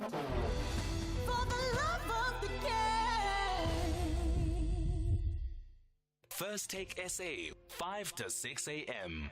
President Cyril Ramaphosa says business cannot dictate terms to the government or the ANC as tensions rise with its GNU partner, the Democratic Alliance, over the national budget. Mr. Monaghed, now as the president of the Black Business Council, how do you interpret this statement? Part of the problem that we need then to confront as a country is that you cannot then be held at ransom by a particular party. They are not risking an event where they exit the government of national unity because there is a trade war. We have the time to be fighting over our petty issues whereas Rome is burning. Elvis Preslin on SAFM. Ashraf Garda on SAFM. Okay, well, around quarter to 6, we will take some of your additional calls and WhatsApps. But in fact, at any moment, at any time, when there's a need that arises and we've got some windows, we take your calls because we understand that you are a reflection of the national pulse. When we say what moves the pulse, it could well be the biggest issue that moves the pulse, but then you reflect the pulse of a nation. So we must appreciate and understand that. And I certainly do, okay? So let's see if we can get to some of your thoughts right away. Now, in fact, we'll do that just now, because let's get to another important issue, that issue of Freedom Front Plus. But before that, let me just tell you, I know the President of South Africa has been doing this out and about tour of the Eastern Cape, right? And we were hoping to get some report back on that early on. There's been some changes because of scheduling changes, but if we can get some input on that later on before the show ends, we will definitely do that. Right, the issue of the 0.5% percentage point increase of VAT has been acceptable by some parties, hashtag the ANC, but certainly not by many other parties, and it certainly puts a lot of what we do in terms of the managing of Parliament into a complete conundrum in terms of what happens next. We don't actually even know, even now, isn't it? Let's get the thoughts then of the Freedom Front Plus. With me is the MP for Freedom Front Plus, Wouter Wessels. Appreciate your time, Wouter. Thanks for connecting on the National Pulse. Wouter, do I have you there? Okay, we'll try and sort out Wouter Wessels. I can hear you now. Hopefully the line's going to be fine. Let me just. Okay, now I think we need to get back. You're back on the line in just a moment. I tell you what, it just gives me the time to tell you that sometimes I'm open to feedback in terms of what you like about the show on the one hand, but also not just what you like about the show on air. If you wish to tweet me at any stage, feel free to do that, and then suggestions in terms of how we can make it even better. Your opinion does matter, I can tell you. We don't always get it 100% right, but it does matter. If you think of Parliament and you think of the constituency, then I think of the pulse of the nation, and our constituency is all of you. All of us, right? So suggestions, you can drop me, you can tweet me, probably the best way, or even Facebook, tag SFM Radio and tag myself as well. And suggestions about how we can make it better, what you like, what's really working, and are there genres of topics that may be missing or not? If that's the case, I'd certainly like to know. Love to engage with you when I can. I'm just trying to get the thumbs up to see if we can now connect with Wouter Wessels. Yes, in fact, we can. So Wouter Wessels is an MP from Freedom Front Plus. Appreciate your time, Wouter. Thanks for connecting on the National Pulse. Good afternoon. I hope I'm clear now. Thank you. Right. So I tell you what, I'm going to pick up on your name, voter, and I'm saying that specifically because, you know, your party were amongst the group that were voters when it came to the budget speech the other day. And I mean, your point was like, we will not vote for you, as in your partners in the GNU, the ANC. So what's the position now within Freedom Front Plus? Because I mean, every day there's new forms of discussion that takes place. It's extremely complicated, as you put it earlier. The fact of the matter is that our stance was clear from the onset, that we are against any increase in tax, and that includes an increase in VAT. We believe that there's other ways of cost containment, whilst not practicing austerity and whilst not cutting on social economic projects. You can cost a lot of wasteful expenditure. We are wasting a lot of money that is being spent and overspent on goods and services where government pays a lot more for something like an airline ticket or a RDP house than it should cost if you look at value for money and market-related prices. So government is being exploited, and that's one point. There's a lot of other trade agreements in Southern Africa where South Africa is not benefiting from it, and we're spending more than 58 billion rand, for instance, on the SACO trade agreement. That's not to the benefit of South Africa. But then we expect of ordinary South Africans, which are already impoverished, which do not get adequate service delivery, to pay more for goods and services with regards to that, to not get any tax relief in terms of personal income tax. And we say that is unacceptable. We should first look at those issues, and we can't expect of South Africans to pay more taxes. Okay, so I hear that. So what does this mean in practice from your side, meaning Freedom Front Plus? I mean, you're part of the GNU, the party that, let's call it, you know, there's a big debate about who's the dominant party, but they certainly have the biggest percentage of votes coming into the GNU. The ANC has a position that's contrary to yours. So in practical terms, what's going to happen next? Well, in practical terms, we had the negotiations before the fiscal framework, and we said and gave our proposals with regards to how we think the budget deficit can be addressed, how we think the budget can be made better to the benefit of the people of South Africa and so that people are not overtaxed. And I do believe that everybody, parties within the GNU especially, but also parties outside of the GNU in Parliament, agrees that we should not overtax South Africans and that we should find other solutions. And the ANC is at the point at this stage where there is a willingness to look at alternatives and to try to get the toothpaste back into the paste, because that is the biggest problem, is if you announce a VAT increase, if the minister announces it, it's implemented without Parliament's approval. And what a lot of people don't understand is even if the fiscal framework was voted down, the VAT increase would still have been implemented. Even if the fiscal framework was amended, as certain parties said it should have been, the VAT increase would still have been implemented. It is up until Parliament considers the Monetary and Rates Amendment Bill that can be changed, and Parliament has 12 months to do that. So the VAT increases at the date the Minister announced, and then Parliament has 12 months to change that, and tax legislation is retroactive. That is the strange thing with regards to tax legislation. So it's implemented even before there is a legislative process. And that's why we said postpone the implementation date so that we can find each other. And only the minister has the power, we believe, to do that. The minister can say, I am deferring the date of the 1st of May to later. Maybe we still keep it. That would be against what we say. But maybe they still keep the 0.5% increase. Or there is time to say, let's now handle the monetary rates amendment bill, let Parliament consider it, and let's change it back to just 15%, and it's then not implemented. And that's why we proposed the 3 months deferral. And I do believe that it is still on the table and that it is possible. And then it's easy to solve these problems. All right. So in proposing this 3-month deferral, I mean, it's interesting because on the one extreme you've got the EFF that supposed the 0.5% increase. Then you've got the MK party doing the same thing, and then other parties within the GNU, of course, your party too, and then I think Rise Mzansi, and then others like Action SA, for example, have been very clear about their position. As and maybe there's one or two other parties. I think I'm looking at the Mmusi Maimani's party as well, right?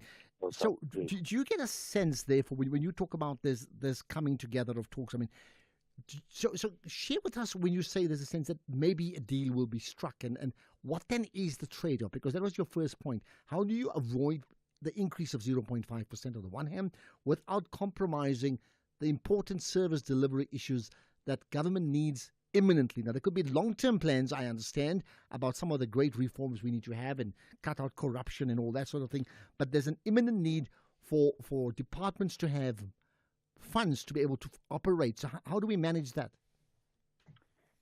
Let me take it to a lower level. If we talk in municipalities a lot of times about not increasing rates and taxes of citizens to budget then find alternatives to that, then they would say no, we can't do that, because if we look at the capital budget, we have to spend on water and so forth. We believe that you should look at the operational budget. And a lot of municipalities won't look at that. They just take out the capital budget and say there's no money to cut here, no expenses to cut. We have to deliver water, we have to fix this pipes, and so forth. And on the bigger level, it's exactly the same. There's a lot of money that can be saved without sacrificing service delivery. You can make delegations on overseas visits less. You can stop overseas visits in a lot of instances, which is unnecessary whilst we're in a fiscal constraint situation. You can stop paying more for a economy class flight ticket than, let me give the example. Currently, government pays for an economy class flight ticket more than me and you would pay for a business class flight ticket on the same flight with the same airline. If you cut that, if you pay the correct price, value for money, if you cut unnecessary expenditure, let's take the military. They say military needs money. Defense force needs money. They're under-resourced. But then, in the last month, they pay more than almost 3 million rand for 2 cars for generals. That's unnecessary. They don't need to drive BMW. So I hear that. So very quickly, and that's the thing. That's low-hanging fruit that you can address easily, immediately. All right, Vota, I hear that. Very quickly, we're on to news time. Do you get a sense, because I mean the party that needs to make the biggest move on this issue that you've just raised has got to be the African National Congress. Do you get a sense that they now see the light? I do think they see the light, and I do think they saw the light from the very beginning. And it is unfair to say that it was only other parties, for instance, the DA and the Freedom Front Plus, that were against the initial proposal of the 2% increase in VAT. It was ANC ministers as well that was against that. And we must remember that the Minister of Finance, with all due respect, in the past came to Parliament and presented a budget without Luthuli House or anybody actually giving the green light. He has a supreme power in terms of announcing VAT increases and announcing the budget and everything that is about that. It's an information session in Cabinet. Cabinet doesn't approve a budget. It's never happened before. Even in 2018, when the previous increase in VAT occurred, the ANC was against it, actually, in their own ranks.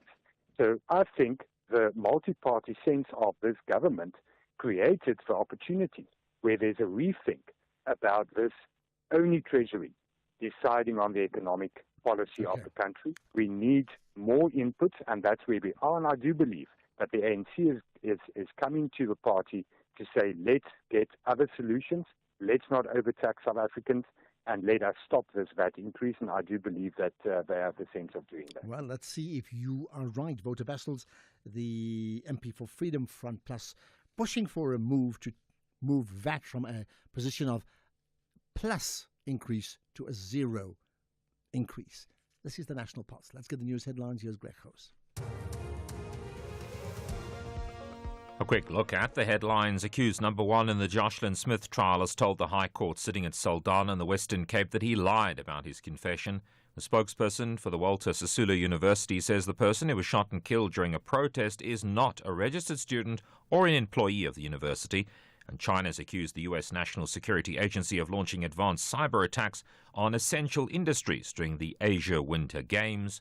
A full update at the top of the hour. SAFM, guiding you through the rush hour traffic. Good afternoon. Starting off in Gauteng, the N1 northbound in Midrand queuing towards Samrand Road, the N3 northbound in Bedfordview queuing on the link to the N12 east at Giluli's interchange. In KZN, the N3 westbound has a stationary track at Hammersdale and Umgeni Road westbound slow moving through Springfield Park. In Cape Town, the N1 outbound is slow moving towards Brighton Road and Coburg Road northbound queuing towards Blaauberg Road. With your traffic update, I'm Irma G. This is SAFM Sports with Tuming Kapele. Right, to me, let's talk about not the World Cup, like the plans for like the Universe Cup, because that's how big it should be, or that's what some people think, isn't it? Yeah, CONCACAF President Victor Montagliani has criticized the proposal to expand the 2030 Men's World Cup to 64 teams. The plans put forward by South American governing body CONMEBOL have also drawn opposition from UEFA President Alexander Ceferin and the Asian Football Confederation. Now, the tournament will be hosted by Spain, Morocco and Portugal after the opening matches and are held in Argentina, Paraguay and Uruguay, and as a celebration of 100 years, they're looking to expand, or want FIFA to expand that Men's World Cup to 64 teams. Meanwhile, Mamelodi Sundowns have asked to register new players early ahead of the FIFA Club World Cup. Premier Soccer League clubs are usually allowed to sign new players from the 1st of July until mid-September, but with Downs having qualified for the Club World Cup, it opens the door for this application to SAFA, and according to SABC Sports, SAFA have provisionally approved, but the final green light will come from FIFA. Meanwhile, Sundowns are hoping to bounce back in the CAF Champions League when they host Al Ahly in the first leg of the semi-finals on Saturday. What we need to do is, as champions, as you say, as players with quality, as players with level, move forward with intentionality. That's what he was saying about have a clear intentionality regarding the future. It's tough to win everything. Obviously that we wanted to take ourselves to the last step of the competition. And we should be there. And we should be there eventually because we have quality for that, because we fight it for that. But we were not allowed to play the extra time and eventually make the disputal until the end in order to be there. Maybe our sponsor can in the future provide in the semifinals at least a VAR so that there's more fair game played because it's important in this stage of the competition. I think that eventually it's enough. Elsewhere, Newcastle United's assistant coach Jason Tindall says that Eddie Howe will only come back when he's 100% ready. Howe will miss the club's next 2 Premier League matches after being diagnosed with pneumonia. The Magpies head coach was admitted to hospital on Friday, having felt unwell for a number of days. In rugby, the Bulls remain in the north for the back-to-back Vodacom United Rugby Championship clashes against Munster and the Glasgow Warriors. And Bulls director of rugby Jake White says striking the right balance between chasing wins and managing player workload will definitely be key. That's the challenge, the mixing and matching and the preserving of certain guys and the creating game time for them. And that's why I'm really, I'm saying I'm happy about the fact that we had to take some guys off. Where would you take, a guy like Ruan Nokia off in a game where he's the line-out caller, Springbok, we can't afford to do that but there's a bigger picture. I need to look after him too. I can't expect him to come back after a long injury and play 80 minutes.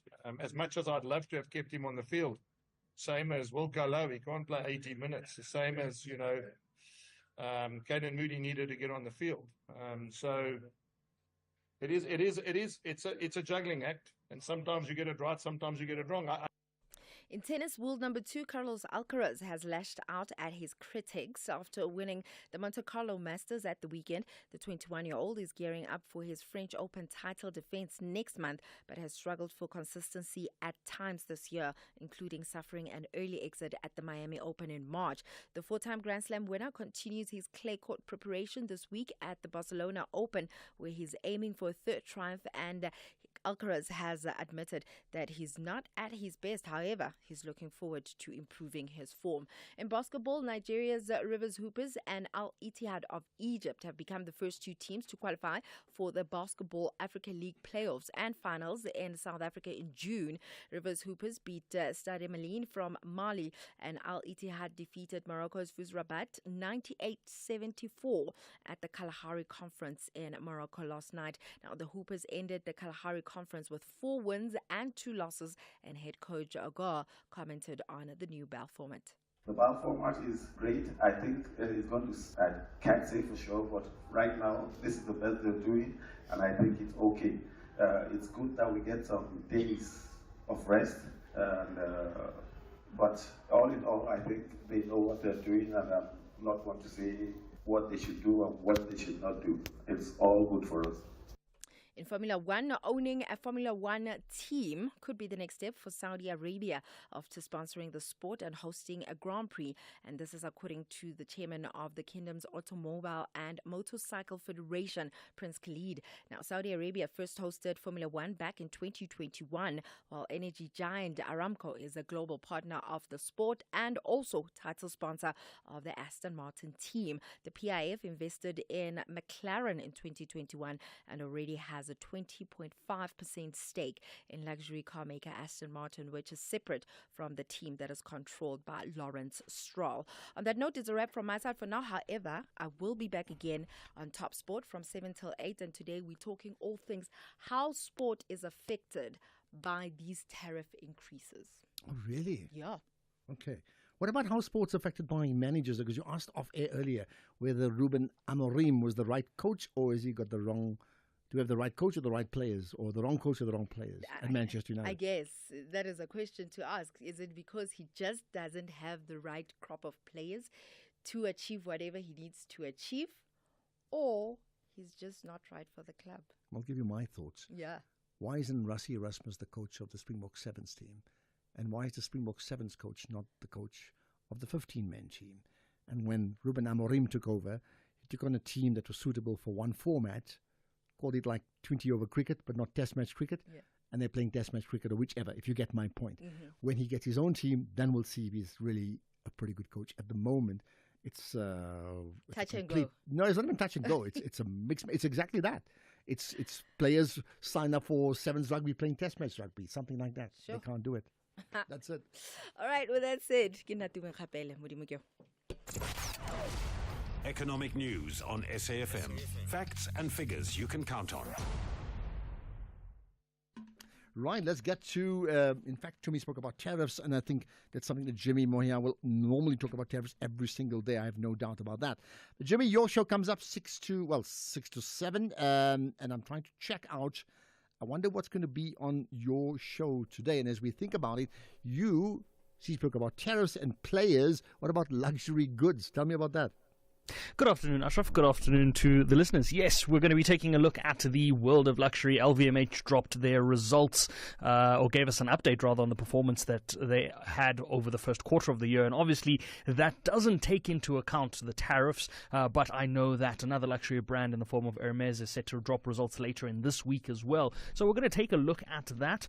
There's been a lot of uproar recently on social media around the tariffs, around the implications of tariffs and on the luxury goods market in particular. We've seen, particularly on platforms like TikTok, that the manufacturers in China have come out to say that they are the ones producing the luxury goods, and therefore they are the ones that are now going to access the markets directly. So there've been a lot of posts promoting buying directly from manufacturers and all sorts of things around that. But we're going to look at the tariff conversation from a company perspective as well as from a manufacturer and a social media perspective, and see if we can make sense of it as it relates to luxury goods and the luxury market. It's such a big market, and China's always been such a big consumer in that space. Then we've also got a conversation with the team at PPS Investments. They are giving us an update on their performance for their financial year, and it looks as though this is the best returns that they've seen in 84 years. So I've got a conversation with the company's CEO to take a look at that and see if we can make sense of what's been driving that performance. Then we've got a conversation with the team at TymeBank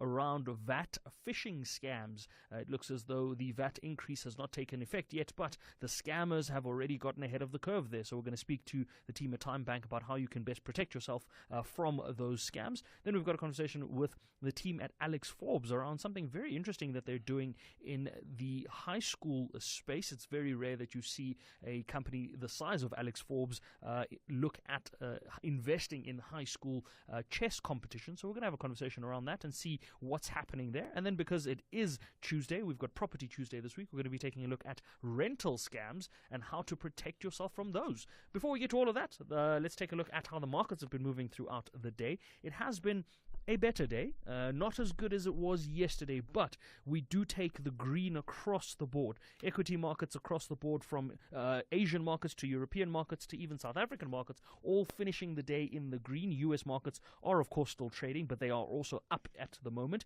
The biggest gainer in terms of Asian markets was the Nikkei in Tokyo, up about 0.8%. In terms of European markets, London was up 1.4%, Germany was up 1.3%, and France was up 0.7%. South Africa, we were up 0.9% in the case of the All Share and 0.95% in the case of the top 40. Resources, the big driver today. Yesterday they were the big lagger. Today they led the charge, 2.2% in the green. Industrials 0.5% in the green, and financials 0.5% in the green. The rand weaker again, back towards 19 rand. We're at 18 rand 99 cents against the US dollar at the moment. We did tip above 19 rand earlier today. 1 British pound back above 25 rand at 25 rand 13. 1 euro 21 rand 46, and 1 Australian dollar back above 12 rand at 12 rand and 8 cents. 1 Bitcoin, while we're looking at currencies, currently at $85,000 a Bitcoin, or back above 1.6 million at 1.61 million rand a coin there. The gold price holding steady, in fact marching on at $3,222 a fine ounce. The Brent crude price $64.78 a barrel, lower than the $65 level, so good news on that front. Platinum and palladium around $970 a fine ounce. We're going to come back a little later on to get a sense of what we could be seeing for the rest of the week. There is some economic data that is coming out for the rest of this week as well, so we're going to look at that. I have the privilege of speaking to Neelis Brink, wealth manager at PSG Wealth, on markets tonight. He's going to give us a sense of what some of the driving factors are in the markets and where to look for potentially some good opportunities. But we'll have these conversations when we come back a little later on at 6 o'clock. For now, Ashraf, back to you.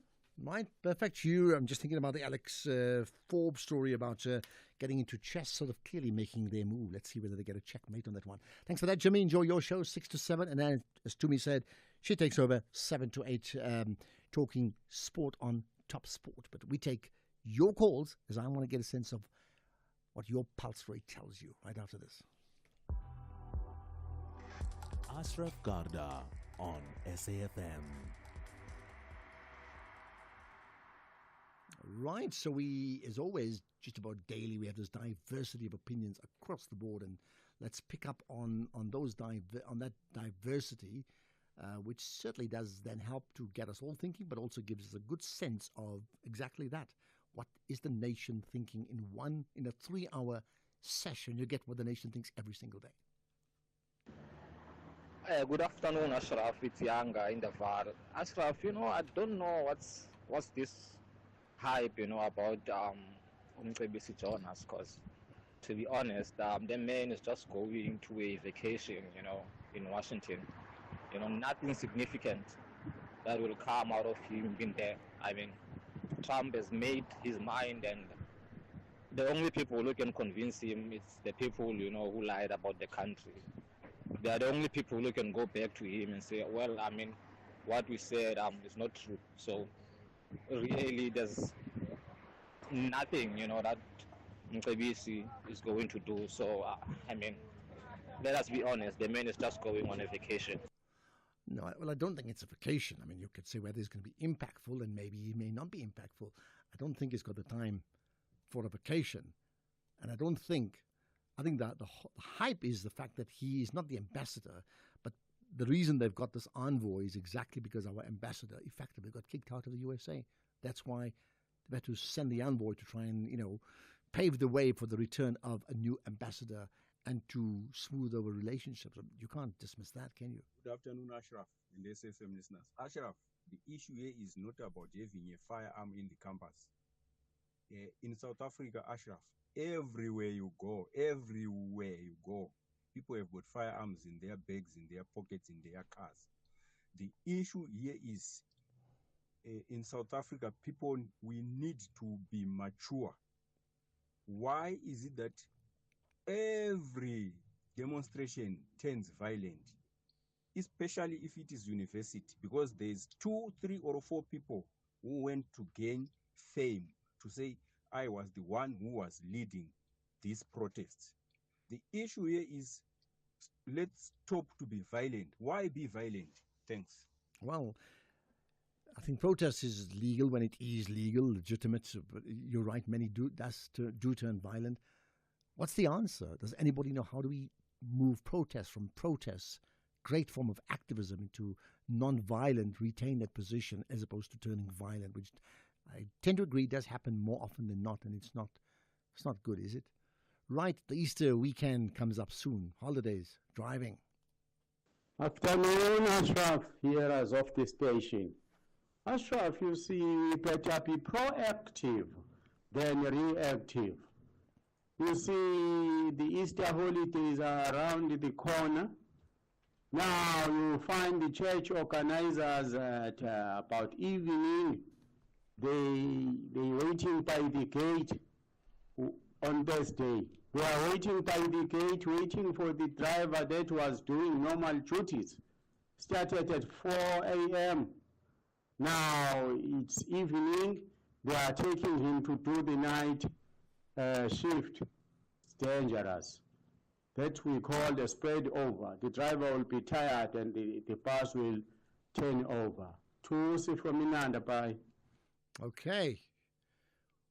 Well, you've shared your views. I wonder what the audience listening nationwide, what they think about that. Good day, Ashraf. Ursula Hubert, Belleville, Cape Town. My words to Mr. Trump would be thank you, sir. Thank you for providing South Africa with a back to sender. Because South Africa has spread lies about Israel. They even went to the ICJ to continue their lies. And now they are getting a back to the sender. Lies are now being spread about South Africa, and South Africa is at the receiving end of lies. Where did South Africa spread lies about Israel? Based upon what they knew, they decided to take the issue to the ICJ. It is the ICJ who then rules on it, and they found at this point in time, it's still preliminary, there's evidence of genocide. I'm paraphrasing, that's what they found. It's not for South Africa to decide. They certainly had a position on it. Afternoon, Ashraf. Ashraf, Trump said all sorts of things against Obama, about Obama there. You are not American, you are Kenyan, all sorts of things. But he doesn't want us to tell the Dutch that they are Dutch, not Africans, not South Africans. Double standards, Trump. He said everything, anything bad about Obama then. Please, from Brixton. But I mean, you know what? Why would you, seriously, this is a serious comment, why would you want to take this Trump as the yardstick for leadership and then say, well, double standards and you're surprised? I mean, why would you? Asha, if I was given a chance to have a discussion with President Trump, definitely my question is going to be asking in the next 5 years, what is his plans? Because I think there are many changes that are bringing into the table, and I think most of our leaders are confused about his strategy and where things are going. Thanks. Well, so you'd talk about his next 5 years when you meet him for the very first time. I think I'd be tempted to say, hello, let me just tweet my comments to you. Just check me out on Twitter, Donald Trump, and then let's see what he says. We'll get further comments and your calls right after this. Pressure keeps mounting, and the thirst for maximum points has drastically increased. FC Union Berlin and VfB Stuttgart are in a tense battle for victory. This is the Bundesliga. Football as it's meant to be. Do not miss out on FC Union Berlin versus VfB Stuttgart on Saturday, 19 April at 6:30 p.m. Streaming live on SABC Plus and SABC Sport on DTT Channel 4. Proudly brought to you by SABC Sport.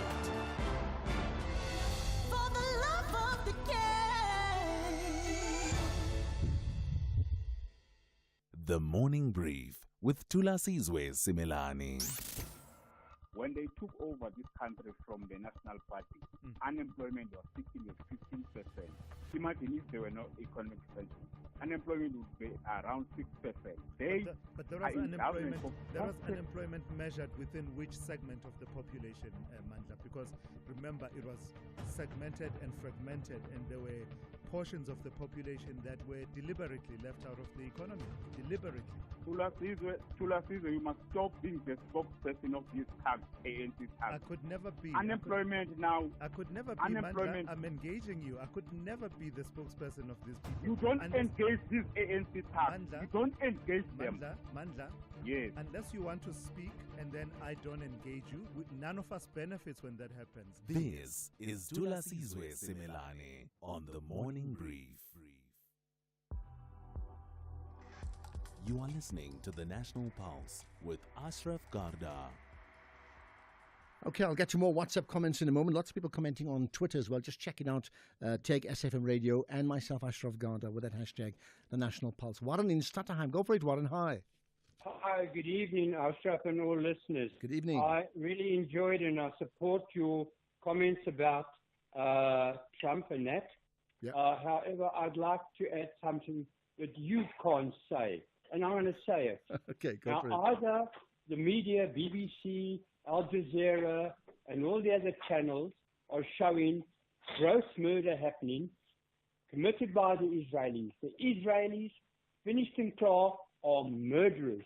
And until people wake up, this is going to be a big problem.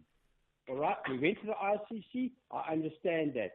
Okay? But people are not looking at what is happening. These people, the Israelis, the army, everybody that who is killing the Palestinians for whatever reason, it's not on. They are murderers. Okay, Warren, Thank you very much. you've made your point. I'm glad you enjoyed my first comments. I think that narrative we've heard, that whatever's happened from 1917, that's one part. Then whatever happened October 7 is another issue. And there are many people, including South Africa, by the way, just so that we know, that have been critical of the role of Hamas. Let's get that right. Just check out South Africa's comments officially. But beyond that, the argument has been completely disproportionate. If you have 1,000 people killed, you don't kill for 40, 50, 60,000 people, including children and women and other men. And that's been ongoing, and that's a big issue. Right, Jabo in Middleburg. Go for it, Jabo. Yeah, good afternoon, good evening, Ashraf, and thanks for the opportunity. Just quick contributions. Yeah. On the issue of the appointment of Mr. Jonas, I think Ramaphosa made a big mistake. He had a chance to redeem himself, to watch what is happening, and then just maybe appoint somebody else, not that guy who lied on national TV in front of everyone. So that's my comment. So how would he redeem himself? I mean, the lie part, there's different opinions about that. Many people is absolutely spot on, but let's just ignore that. How would he redeem himself, Ramaphosa, that is? He could have chosen anyone who's credible, not only from his party, but we have a lot of people who are credible. So I don't think Jonas falls into that category. Okay, give me one person, one person you would put in. One person. Yeah. I think we have. I like Musmaimane. His party is not my favorite, but I think he can be somebody who's objective, that can be appointed in that role. Okay. So I don't have an issue with him. All right. But not Jonas, and we don't have a lot of scandals that are attached to him. Okay, interesting one. But I mean, just Jabu, thank you for that call. Right, interesting one that you could admire Musi Maimane, but you don't like his party. I'm trying to see. I mean, isn't he his party? That means isn't everything that he believes manifested in his party? So how would you dislike the party and still admire his leadership? Sia and Joba, go for it. Mr. Ashraf. Just Ashraf, cut the Mr. out. Sia, just Ashraf. Yeah. Thank you for taking my call and thank you for the listeners. Mr. Ashraf, like, I'm sorry again to mention Mr. But, you know, I just want to comment on the Rusi issue, right? I stay literally, like my house where I grew up in Mthatha. My house is separated by a fence to that university, right? Mm-hmm, right. There are several entrances into that university, and the main entrance is the one that they showed on the news, right? And the security there is so terrible. We used to go in and out of that university. We're not even like students into that university, right? Now, I'm not condemning the fact that the RAIS manager he's got a firearm, a licensed firearm, in an institution where there are children. Yeah. I'm not sure how that got approved because it's a student accommodation, it's a student facility, right? But if he's got it in his own home, and that's the part that we don't really know. If he's got it in his own home, then what? But the home is inside the home is in the premise of the university, right? Yeah. That's how the students were able to access the RAIS manager, right? So how did the firearm, how was the firearm approved? Okay. If you are an employee of a uni, I mean, well, maybe that will come up. Maybe that'll come up. I'm just going to push you because there's just not enough time. Sia, thank you for that. Or you're calling me Mr. Ashraf. I'll just say Mr. Sia now. Just Ashraf. Thanks for that. Right, Sizwe, go for it. Hello. Thanks, Ashraf. My takeaway for today on the one thing, is the person who said, "And guys, you don't like yak." That one made my day. You don't like Yako. And I would have said the same thing myself. So, but on a serious note, what I wanted to talk about, very quickly, Ashraf, Elanda, you need to invite Katie McKenzie in your show. The gentleman is really destroying the art industry. You've seen what he has done with the MGE. He has moved us from an automated system to apply to a paperwork system. He has disassembled boards of these organizations to put his own people without consultation with the artists. It is as if we do not exist. But at the same breath, the same man, when it comes to sport, he does lots of consultation with the Well, he has commented. I'm going to have to stop there because there's not enough time, Sizwe. I mean, I hear you. We have invited him. He must just say yes. The fact is, I've certainly seen him at arts and lifestyle events. It's not or other things. So it's not like, I mean, I don't know the full story. Okay. Somebody else also made the point to say, Ashraf, if you spoke to Trump about, you want peace, but you're cutting the world into pieces, you'll be sent home immediately after you complete your first line. And I think you're right, absolutely. I just want to check with Keys whether we actually have a special guest tomorrow. I think we do. I think we probably have the Minister of Basic Education coming up tomorrow. Yeah, I think we do. We got a thumbs up from Keys. So 3 o'clock, the Minister of Basic Education coming up for about 20 minutes. Don't miss the show. It's the National Pulse, as always. In fact, she's coming on Thursday. Did I say tomorrow?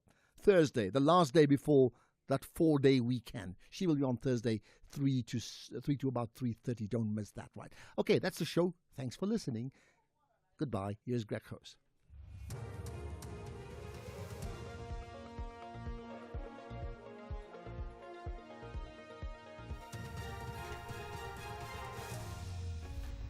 Thank you again, Ashraf. University speaks on protest